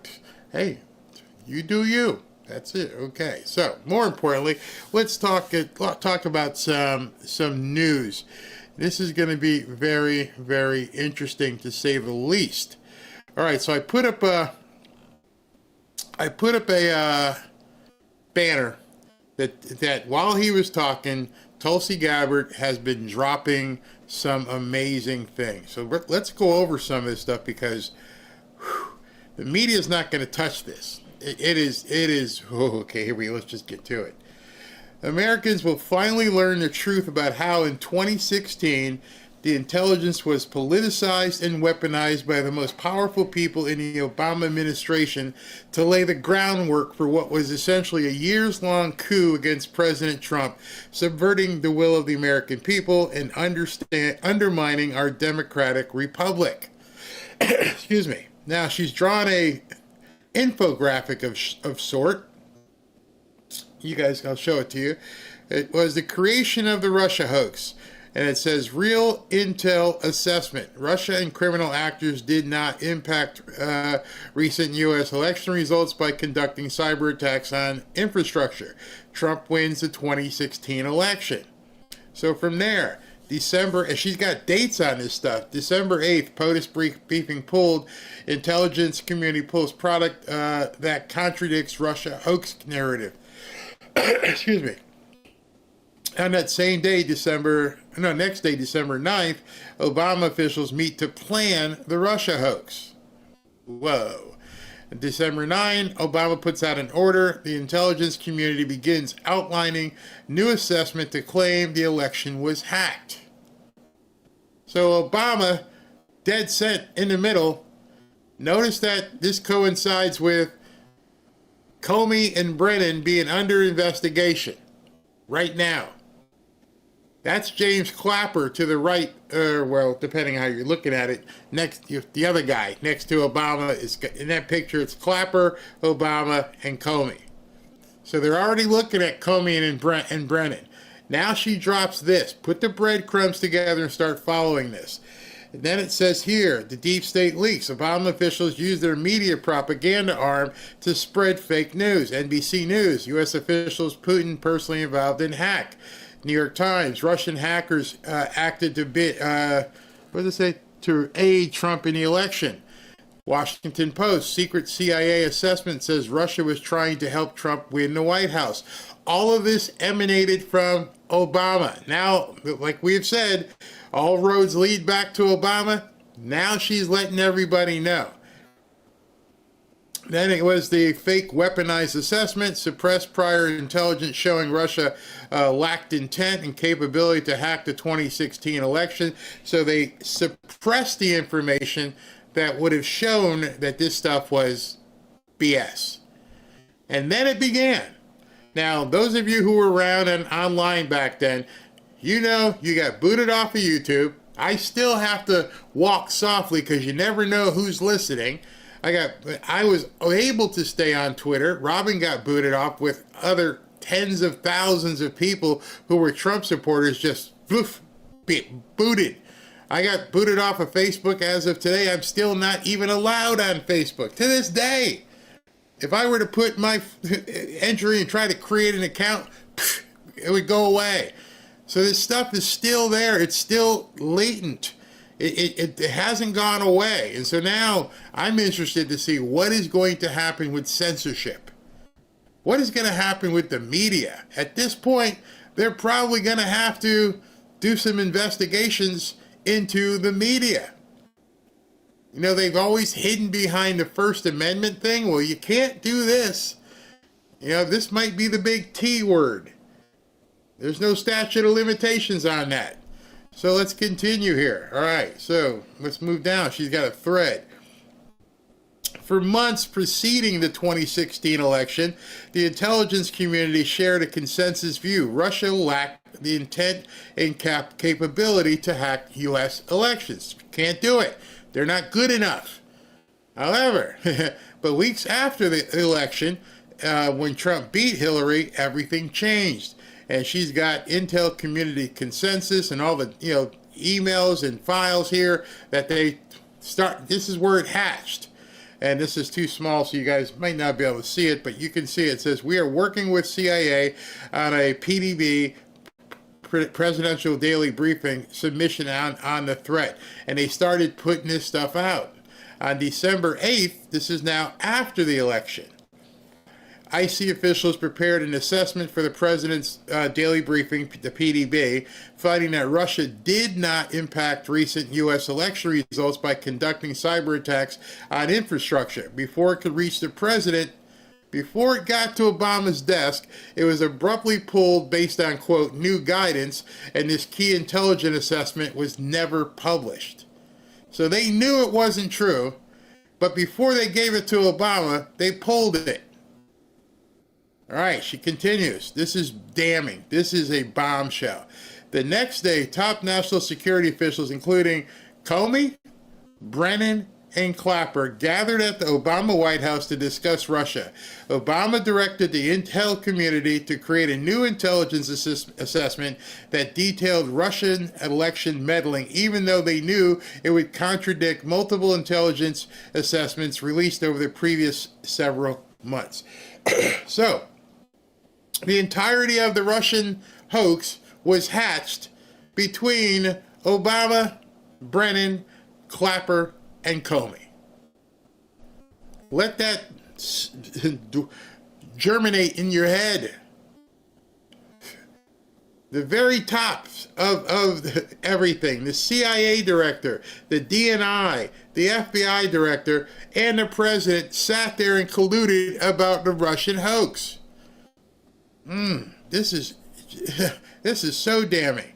Obama officials immediately leaned on their allies in the media to advance their falsehoods. Anonymous IC sources, intelligence community sources, leaked classified information to the Washington Post and others that Russia had intervened to hack the election in Trump's favor. That in itself is a crime.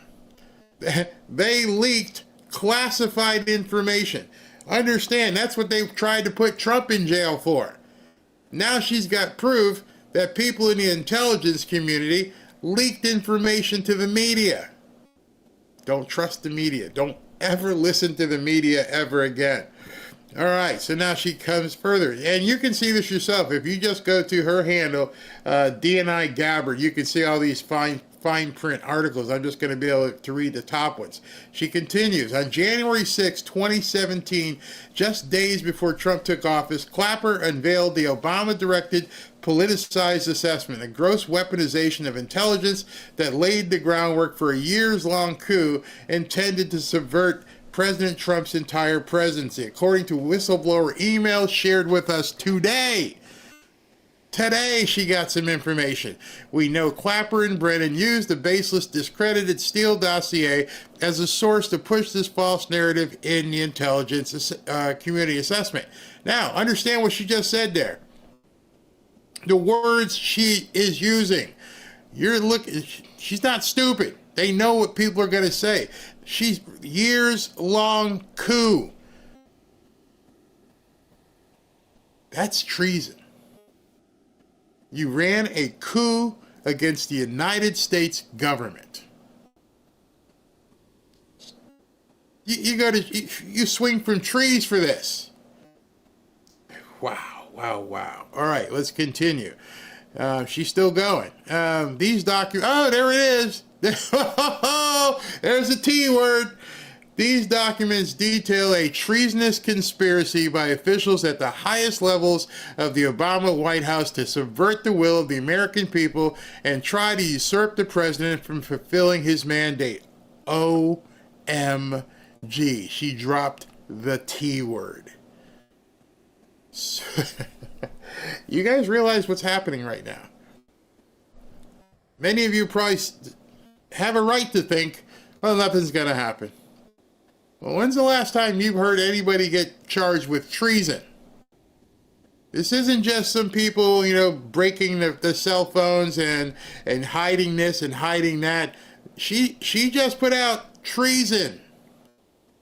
And this man, Donald Trump, will indeed, if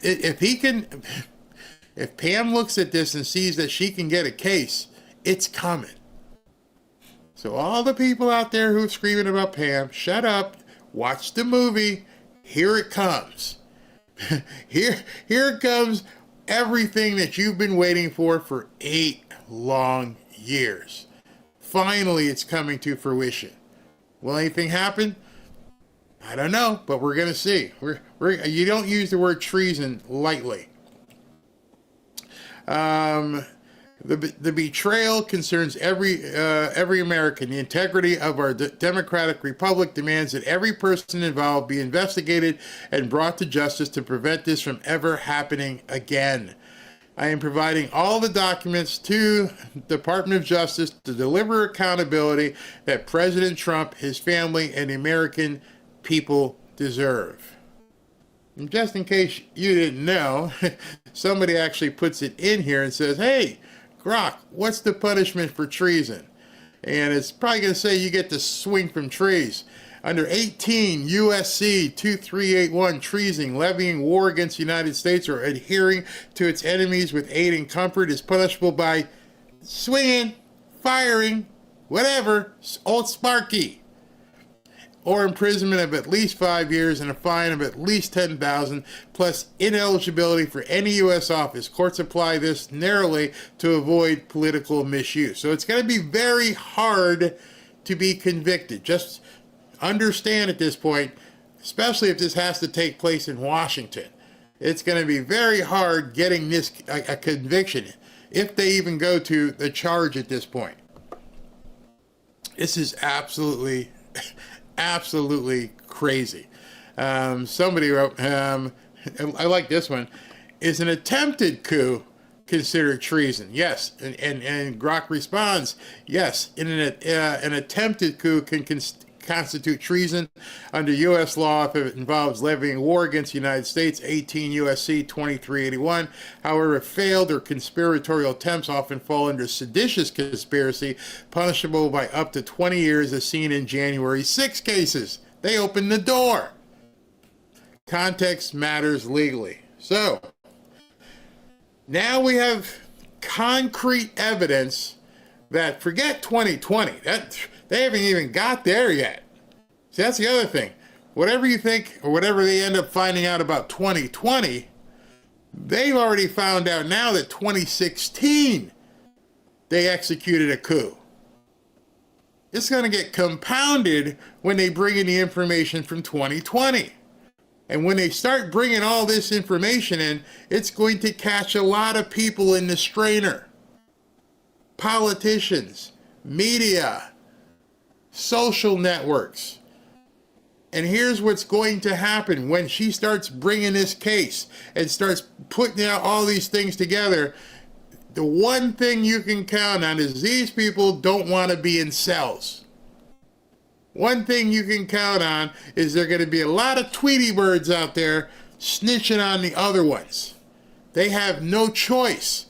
Remember, the sentence for treason isn't, a couple years in the pokey. The sentence for treason could be off with your head. How many people want to face that possibility? Some people are like, yeah, I could do 2 years. I'll keep quiet. They'll take care of me. Okay. They can't take care of you if you ain't got no head. This, we've known, those of you who are Trump supporters have known for 8 years now, that so much has happened that didn't make any sense. We felt it. Our spidey senses were telling us. And now we know almost for sure that it did happen. We weren't wrong. And this thing is going to be bigger and bigger and bigger. And it's going to involve hundreds, if not thousands of witnesses and people to talk to. If you think President Trump has been aggressive thus far, you ain't seen nothing. This man now knows, I got it. I got hand. I am coming for you. And if you get in my way, no deals. No deals. You did this, you did that, and now she's in there and she's just... No wonder they didn't want Tulsi in there. No wonder they fought so hard. We can't have Tulsi Gabbard in there. She knows where to look. So many people. And then on deck over here, just sitting in the wings, waiting to be tapped, is somebody like Matt Gaetz. And I'm probably pretty sure there's probably 2 or 3 other people we don't even know about who he's ready to tap and bring in as special counsels. I got an email the other day where somebody said, oh, you were wrong. He didn't do anything with special counsel. And I thought to myself you're not paying attention. Watch. Don't speak. Watch as this stuff unfolds. The other night when I went through and I played a bunch of songs, and one of them was from Rush, and I played that Shakespearean piece. All the world's a player. We're all actors and portrayers, each another's audience inside the gilded cage. Since I heard Geddy Lee sing that back years ago, that lyric is stuck in my head. And I realized for so long, how much we see on a daily basis is a show. It almost makes you feel like the Truman Show, because so many people don't understand what's real and what's not. And I feel such, I won't say vindication, because I never felt unvindicated, but I remember when, everybody wanted to complain, hey, you guys got tinfoil hats on. And I used to talk to people and talk to Robin and be like, are we the ones with the tinfoil hats on? Or are they the ones with the tinfoil hats on? Were certain people completely wide open, eyes wide open, and seeing, hey, this is kind of weird? And everyone that was pointing at us and saying, you guys are weird, you got these tinfoil hats, you're conspiracy theorists. And I've said to you many, many times, I do not believe that things are conspiracies. It's just stuff that we don't know yet. You can go back and see I've quoted that many, many times. And I really felt strongly that so much of what we were seeing was a complete act. And everybody was actors and portrayers, and each one of us was somebody else's audience. And now you're seeing, and I'm sure there's going to be people in the chat right now who's like, oh, I don't know about all this. That's okay. I understand at this point. I've been walking around for 8 years. You get it? You get it? Oh, no, it's conspiracy. Here's another one. Here's another one who hasn't taken the pill. And I'm thinking to myself, man, how many people are walking around out there and still to this day have not taken that red pill, or don't even know what it means? And they point at us as being crazy, as if we're the ones who are nuts. And right now, there are probably even a bunch of you guys going, oh, I didn't see that coming. There's a whole lot of people right now who thought we were nuts. Hey, man, see this, see that? Oh, yeah, no, that's too much, Barry. And now, as it's coming out, we're seeing all kinds of people who I don't even know what their backgrounds are. Breaking: the Obama administration manufactured intelligence to create the Russia collusion hoax in 2016. Time for arrest.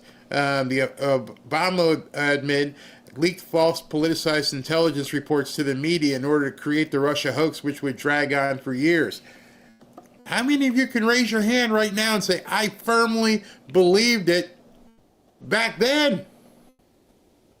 That you've just been sitting around like your own little sleeper cell going, is somebody ever going to blow the doors off on this thing? I mean, we're not even allowed to talk. We can't even vocalize what we knew and what we saw. Don't you dare. If we're going to whack you off of Twitter, don't. So many of my friends, so many of the people we're talking about, were told, shut up. Don't say it. Charlie Kirk, breaking, DNI Tulsi Gabbard has just declassified documents that show, quote, overwhelming evidence that then President Obama personally requested and intentionally, quote, manufactured and politicized intelligence, unquote, to create the narrative that Russia was attempting to influence the 2016 election. Do you realize the mere fact of the words I'm speaking right now could have gotten this video turned off a couple years ago? It may get turned off after I'm done. It was that bad. Oh, no. Or you would get the little, the thing underneath the video. Oh, no, there's been no proof, no evidence that this has ever happened. Well, now you can't put that up. Let's see if they still do. You've seen it. Oh, you got no evidence of that. You've got no evidence. Spoken without evidence. The president said this, but he's got no evidence. You got evidence now. It's overwhelming. And this is just the stuff she felt comfortable releasing. So those of you who are sitting back and going, that's it? No. That's the opening salvo. That's just a shot over the bow. You got to believe there's a stack of stuff, as Rush used to say, of information that she has that she just can't even tell you about yet. This is the surface level stuff. This is the stuff that they're letting, quote, influencers see. When you see this stuff and there's documents sitting here and everything else, that's just what they want you to see at this point. And it's probably meant as a signal to other people. Come in and tell us what you know before you get caught in the snare. So understand, that's not the entirety of what they have. At this point, like President Trump said, we have it all. You guys asked for it, here it comes. Here it comes. I don't know if certain people in this country are ready for what's about to happen. Eric Doherty posted, major breaking, new documents from DNI Tulsi Gabbard reveal the Obama administration manufactured and politicized intelligence to create the Trump-Russia narrative in the 2016 election. Tonight, it is only 4 o'clock on a Friday, which is usually the dump. and I want you to, flip on CNN and MSNBC, even Fox, and see how many people are covering this. That is going to be a big tell. Those of you guys who play poker, you know what I'm talking about.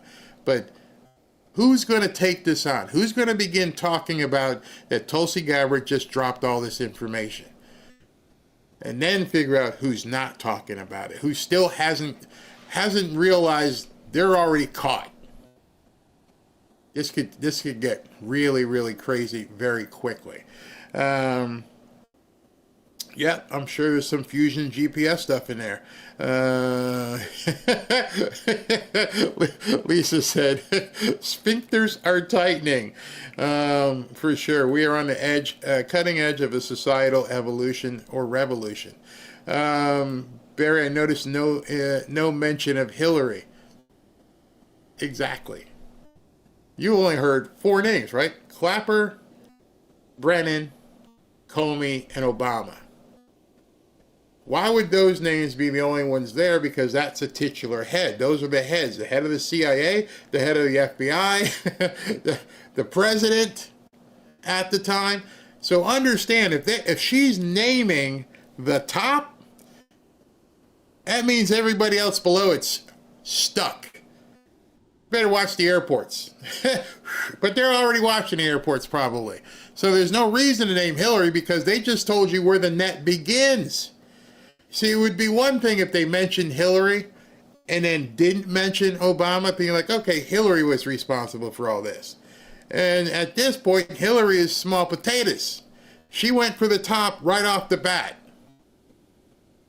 That's absolutely frightening. Clapper, Comey, Brennan, Obama, all of them have been named. So everybody below that now, those people are swimming around, and they're I'm telling you right now, they're running around Washington, wherever they are, going, oh. Because if you went for the top, if you went for Obama, and you remember, there's an old saying, if you go for the top, if you go for the king, you better take him down. So for her to mention the top, for her to mention Obama, means they probably have enough information to take him down.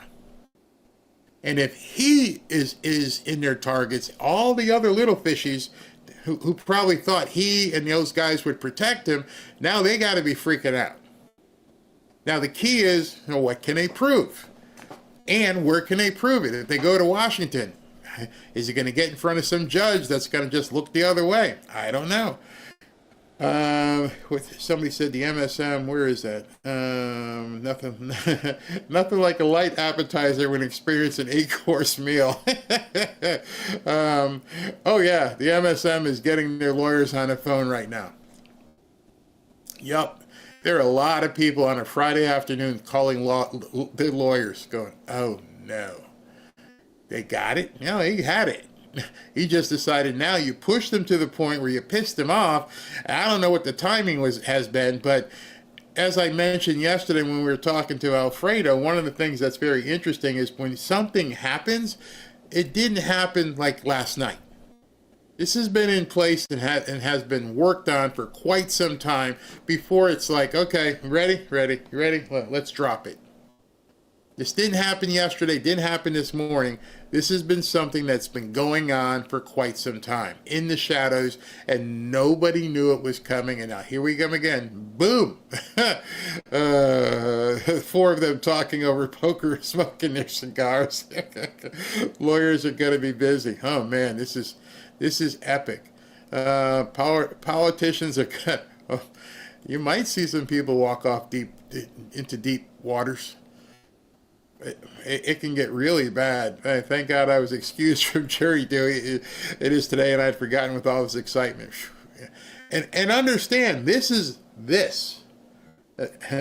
2016 Russia hoax. We still got 2020 fraud. We still have the Epsteinian stuff. There are so many things right now that, can you imagine how busy the DOJ is right now? How busy is Dan Bongino? No wonder they had that look on their face. No, there's nothing there. Oh my God. This is going to be, think Watergate was big? Watergate ain't nothing. Watergate was a backroom burglary. They tried to kill him. They tried to put him in jail for the rest of his life. They still haven't cleared the case in New York. They tried to take his property.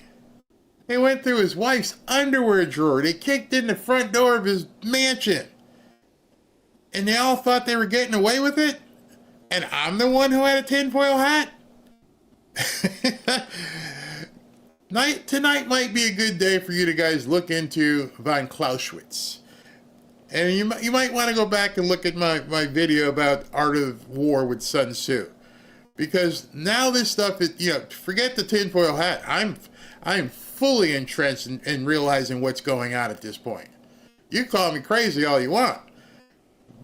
You can look the other way. I just saw something that completely confirmed what a lot of us were thinking. No, Barry, they must shut up, send them to Alaska with Murkowski, live in an igloo. Oh, God, that's funny. Oh, man. Benny is CIA. You guys are, you're so funny. I love this one by Damasco. There's an army of whistleblowers. Wow. Like I said, at this point, you got to save your own ass. You see this somewhere, you're like, oh man, what do you know? Because you don't want the knock at the door from the guys in the black SUVs. It's one thing to get the guys in sirens. Oh, that's just police. You get the guys in the black SUVs and black sunglasses come knocking at your door. Your ass is grass. You're probably going to end up in alligator Alcatraz. They're going to put these people someplace where nobody can get to them. And they're not going to take them to Gitmo. They're going to get your asses down here to Alligator Alcatraz. No, I can't do that. I got a family. Talk. Give it up. What you got? And see, watch those type of people start disappearing. Now, here, let me drop something else on you. I don't know if they're going to let me say this one. What about the information on that kid, Seth? They find out something about him. I don't even want to say his last name because they may freak out. But start looking into that and seeing how this kid actually was taken out. Oh, it was just a robbery, but they didn't steal anything. Okay, all right.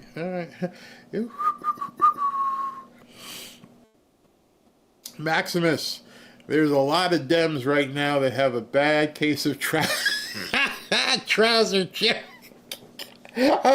On my life on this planet, I have never heard it described as that as trouser chili. Oh my goodness, this is going to be so good. I plan on going out to dinner with Robin tonight, but this might necessitate a second show. I may have to look around and see what else is out there. Oh my God, this is amazing. The men in black are coming. Yeah, and as you guys probably realize at this point, if she dropped that information coincidentally while he was talking, it's too late to run. Once it becomes public, then you have to realize there's people outside my house. Is my phone bugged? You don't know. Now this is when you start looking like Ray Liotta and Goodfellas, wondering, oh my God, is it, is the phone bugged? Is there something under the desk here? No way to live. You can't live like that hamster. Your conscience won't let you. And then, of course, you can't do that to your family. So if you're listening right now, if you're one of these people who did some crazy stuff, man, your life is going to be worth crap in the next couple of weeks. They're watching you. And so whatever you know, those other people that you thought could save you, they're in trouble. Obama is in trouble, so he can't save your sorry butt. You better call and make deals at this point. Plenty of popcorn already. Oh, this is going to get good. I have a feeling they're going to try to call in every favor to try to start a civil war before arrests come. Now you're into something that might indeed be true. Because when you're going that high, you're taking a shot at the head. Now, I don't know, the office of the presidency has certain insulation, but treason ain't one of them. Nixon had to resign in shame. They forced him into resignation. I can't remember the last time a president has been accused of treason.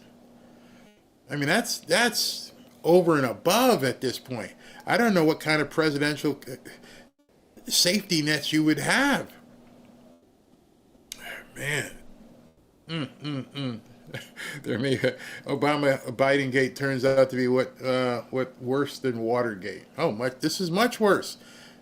They didn't. I don't know if they accused Nixon of treason, but I mean, in my lifetime, that's the only one I can reach back to. Is 68, 72 in that area. Trump supporters are where was that? Trump supporters are going to enjoy this as much as he will. Real Trump supporters. There are going to be some rhinos who will be like, we don't need to go here. We're going to damage the republic. We're going to have a problem if we go after this. No, I've always felt, and I've said, he has the ability right now to destroy the Democrat Party. Not, a little bit here or there. Destroy them. Everything that they've tried to do to this man all along has just been absolute BS. Something I saw today, and it made me laugh. Where is it? there's two posts that I want to show you. Maybe you've already seen it. But these two posts I'm sitting here getting ready for the video and I'm looking at what I'm going to say and different thing else. And I just laughed. And I'm going to show you both these posts. And you may laugh as well if you haven't seen it. And I love the guy. Mark Mitchell is a great guy. But this week, the sky was falling in and Trump was going to lose the midterms. He's down 19 points. He's +2 today. I put LMAO because I actually did LMAO. I'm like, you got to be kidding me.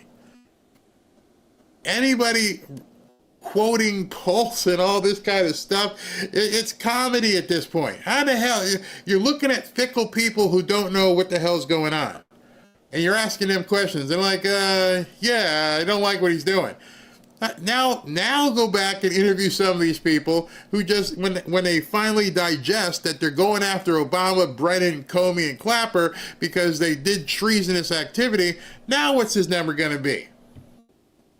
And then next week he'll take a fart or something and then, it's awful. His entire thing is dropping. Watch. Use your own eyes. And then the other thing I saw was this. Eric Doherty. I thought last week. Never mind.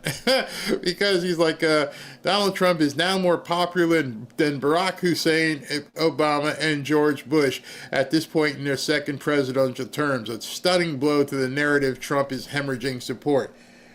What narrative? Y'all made it up. We knew they made it up. For what reason? I don't know. But now his approval rating going to go through the sky. At this point, make sure you're stacked up with popcorn. You think for yourself. You look for yourself. You try to verify as much stuff as possible because they're lying to you. And if you think they've been lying before, it's about to go up to 11. It was crazy. Nixon was impeached in 1975. Thank you. Jeff, you're right. We've been saying this for quite some time. No one can stop what's coming. Nope, not at all. I remember, I keep telling people during Trump's campaign, he said, obliterate the deep state. That's how you obliterate the deep state. You go to the head. You go to the very head of this and just take it apart. Man, it's crazy. Absolutely crazy. All right, guys, I'm going to go to Super Chats and then go get something to eat. I'm supposed to go out to dinner with Robin. I'll ask her what time she's got reservations for because something tells me we're going to have a lot of information to talk about. A lot of stuff, even on a Friday evening. I mean, I didn't think it was going to be this kind of crazy, but something tells me today's not like every other Friday. There might be some stuff happening. And I really want to look at the news. I want to see which one of these fake news channels are actually going to even report this. Because the ones that don't report it, it's going to give you a sign too. And then people, these same influencers, are they going to talk about this? Probably because, it is what it is. All right. Tilly, this is way easier. Hello to all. Hey, hello. Have met hugs. Great. I'm glad you're finding friends. It's awesome here. Tilly, in case you haven't heard, my dog chased a black and white cat last night. It was a skunk. I'm still recovering, and so is he. I won't be texting. My eyes are still bothering me. My dog did that when I was in high school. And I saw the skunk run, and then I'm like, stop, and then it was too late. And he did one of these, and then he came running back to me. I'm like, no! Oh, God, it was awful. Absolutely awful. Beverly Litton, last night's fanfare was epic. Congratulations, Barry. Always quality. So if you guys didn't see last night's show, when we jumped over to Rumble, I had a guy, Alfredo Luna, who's known as the Alpha Warrior on X. And we went down a road where most people will never go. And he and I were talking. I felt so relaxed. It was probably the most fun interview I've done because I didn't have any questions on the screen. Ashley asked me if you have any topics. Nope, we're just going to go with it. And we did. And we went to places that you're not going to hear many people even talk about. I bet you even today they won't talk about it. So that's another thing. The stuff he and I talked about yesterday, some serious red pill stuff, you're not going to hear many people talk about it. Even today with everything going on. They're terrified of it. They're terrified of being looked at as stupid or conspiratorial, tin hat wearers. I don't care anymore. I've been all in. I'm still all in. Native South Florida, thank you. Not one damn penny needs to leave this country until Florida, North Carolina, Tennessee, and Texas are restored. And I'm going to add California to that mix. There are too many homeless people in California. We got to get Gavin out of there. And there's too many people living on the streets, man. Same thing in New York. Get rid of Mandami up there before he even gets in. Native South Florida, sorry for the typo. I got you, bro. G. Fisher, reparation payment. Yeah, I want mine. So you guys can go ahead and put the super chats in right now. Even though I told you I'd never ask you for a donation, you owe me. I'm a black man. Just because I'm black, no other reason. My peoples was taken advantage of and you owe me. That sounds stupid. It is. BLS, oh, for your Tesla, bro. for the Cybertruck. Oh, that's funny. B. Mark, Barry, I'm trying to find out when another country has sent us money. Maybe England during Hurricane Andrew. Maybe. I don't know. I couldn't tell you. I know it's not prevalent. I know there's not a whole lot of countries that have helped us out. Suzanne Brooke. Barry, the California Federation Republic invites women to join us for support and growth. Yeah, I want to talk to somebody from that organization. Can you guys get in touch with Ashley, please? Erwin Ow, thanks for all you do, Barry. Thank you. Thank you very much. Randall Young, I said a few days ago the E-Files would be part of destroying the deep state. You said could be. Now this game on, hopefully. Absolutely. Beverly Litton, gold, silver, or crypto? Yes. That's the answer to the question. Diversify. You don't put everything. Do not put all your eggs in one basket. Nope. You gotta diversify. Whatever you can afford, put some here, put some there, put some there, put some in a box and bury it. Diversify. Just another knuckerhead. Tip jar. Thank you very much. Cat Fam Life. Earlier you mentioned how they are clawing back billions due to the passes. Who do they get it back from? What if they haven't? What if they don't have those funds? No, it's government. So let's say they have allocated $1 billion to NPR and PBS. He couldn't just take the money because it's already been allocated. And so what Congress has done by passing this is saying, we're not going to let you spend it. You can't have it. Sort of like your mom that gives you an allowance every week when you're a kid, and then one day you screw up and she's like, you ain't getting it this week. That's pretty much what just happened. A very, very small, trivial type relation there, analogy, but that's basically how it went. You get $50 every week or $20, whatever, and you're allowed to spend it, but mom's getting the next 20 ain't coming. And so there may have been a budget of $3 million. $2 billion, whatever, and they clawed it back. Hope that explains it. Captain Danny, adios, NPR and PBS, Trump is winning. Absolutely. Stephen Bankowski, Barry, my son kept telling me to buy Bitcoin back in 2014 when it was under 400. I finally listened to him in 2019, about 5K worth at 20,000 now. 4x. Wow. I told you I had a chance. There's so many people who didn't pull the trigger when it was so cheap. And then there were people who had Bitcoin and dumped it when it was like 300-500. Crazy. Larry, got my Trump shoes but too small. What do I do? Send us an email and we'll get them to you. So just go to any of the mods who are still in here, go ahead and show Larry how to get a hold of us. Buddy Sanders archived your Bitcoin shows a while back. Thanks so much. Great. It's funny. when I ran that Bitcoin stuff, that was in November. And people were like, no, I don't want to know anything about it. I mean, people got pissed off, unsubscribed, blocked, the whole 9 yards, screamed in the chat. That was in November. Now it's July, and people are like, oh, shit. I wasted 7 months. Regret can be fixed if you take action. You didn't want it 7 months ago because it scared you. It was unknown. And it's still unknown, it still may scare you, but 7 months from now, you don't want to be in a position you are today. Again, skate to where the puck is going. I keep telling you that. I told you that in November. It's like, hey, skate to where the puck is going. Nah, I don't want to do it. And now you're in the position you are, and the puck is still moving. So where do you want to be, in February or March, 7 months from now? February or March, as this thing, especially with everything that Jerome Powell is doing, or may not be doing if he's not here anymore, just understand how much more there is to see happen. We're only 6 months in, and if you're apprehensive now, and you don't skate to where the puck is going to be in March and February, if you're not making those arrangements now, you're going to be hurting. I don't mean you're not going to be physically hurt. You're going to have more regret. I'm like, oh, I could have done that back then. I could have got into Bitcoin and XRP and all these things.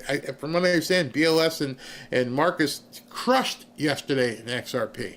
I'm not going to tell you the numbers because it's it's not my place to tell you. But trust me, they both crushed in XRP yesterday. Just saying. And even I got caught with my pants down on XRP. I won't get caught in next couple of months. Just another knucklehead. T-word. Awesome to hear that they are caught. Terrible it happened. I read that from Steve. After I bought 5K worth of Bitcoin in 2019 and lost 3/4 of its value, I didn't panic. I bought more at 4,000 a coin. Yeah. Hold. There's a whole thread on Twitter, X rather, HODL, hold. People tell you, Bitcoin has been very good to me. Stay away from junk coins and you will prosper. I see Bitcoin at 1 million plus within 5 years. Now, some of you guys are reading that and going, what? What he just said, people say, I see Bitcoin at 1 million within 5 years. So right now it's at 120,000 a coin. And he just said something, a lot of people are talking about that. It could be worth $1 million a coin within the next 5 years. Govern yourselves accordingly. Donald Donovan, think about this. When Trump said he had it all, he wasn't just talking about Epstein. He was talking about all of everything. Yes. Mary, this is what we have been waiting for. Absolutely. John Owens, Pandora's box has been opened. It's going to hit the fan. Yeah. That was just an opening thing. And it was interesting that it was Tulsi who said it. Wasn't John Ratcliffe, wasn't Pam, wasn't Kash Patel. None of the other office heads are the ones who came out and said that. That was the DNI. Very interesting. G. Fisher, Obama has been committing crimes against America for longer than people think. I still think he was very involved with the underground domestic terror group. You know what I've always found odd about Obama? Nobody who ever supposedly went to school with him ever remembered seeing him or talking to him. It was like this guy just appeared with a different name all of a sudden. You do know he's got a different name, right? Yeah. Stephen, listener, those who lost money betting 2020 get their money back.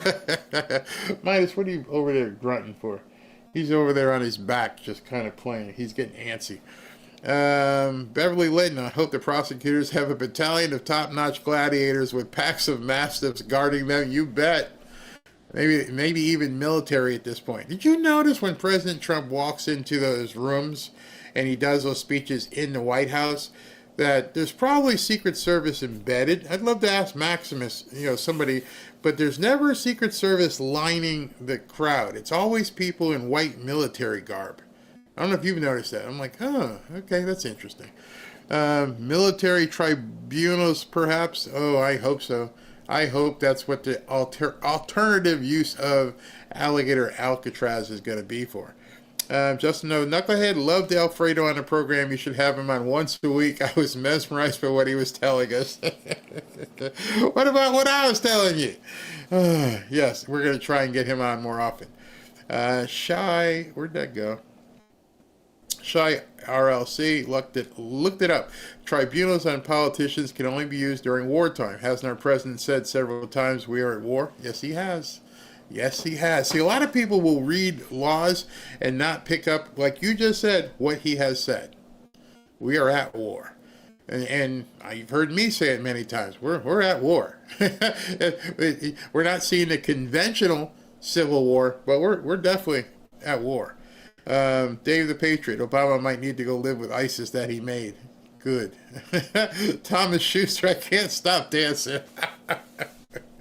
God bless America. Thank you. Love your show, Barry. Beverly Litton again. You and Luna are like-minded. Let me just tell you this. There are a whole lot of us who were forced into being quiet. And, you know, Rumble has been a godsend for some people that they can begin talking again because I've had to stay stifled because I knew the platform here, and other people who want to just say everything go on Rumble. But I know you have to be very careful, which is one of the reasons why I do the jump over.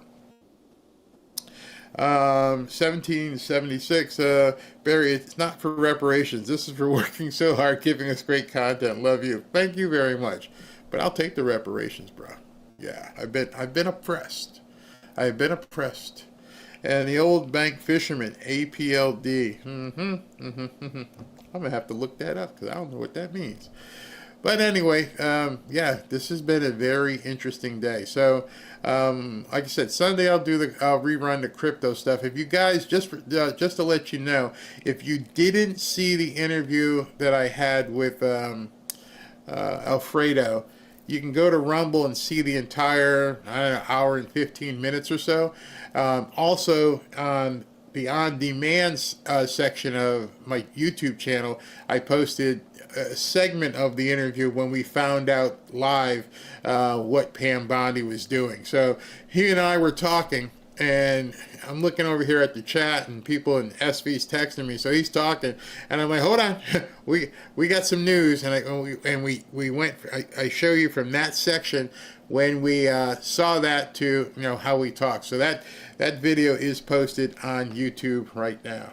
All right, so I will let you know if I'm going to have the ability to do a second show tonight. I'm going to have to talk to the wife and figure that out. All right, and I still got a whole bunch of news in the can, so I could probably do a nighttime show without even. There's so much more I haven't even got. Let me just tell you, I have an hour of content sitting there. So let me find out what time she's got reservations and see if I can't turn around. Maybe around 6, because she usually doesn't make reservations till like 8 o'clock. So maybe I can turn something around. All right, everybody, here's the after party. Thanks for tuning in.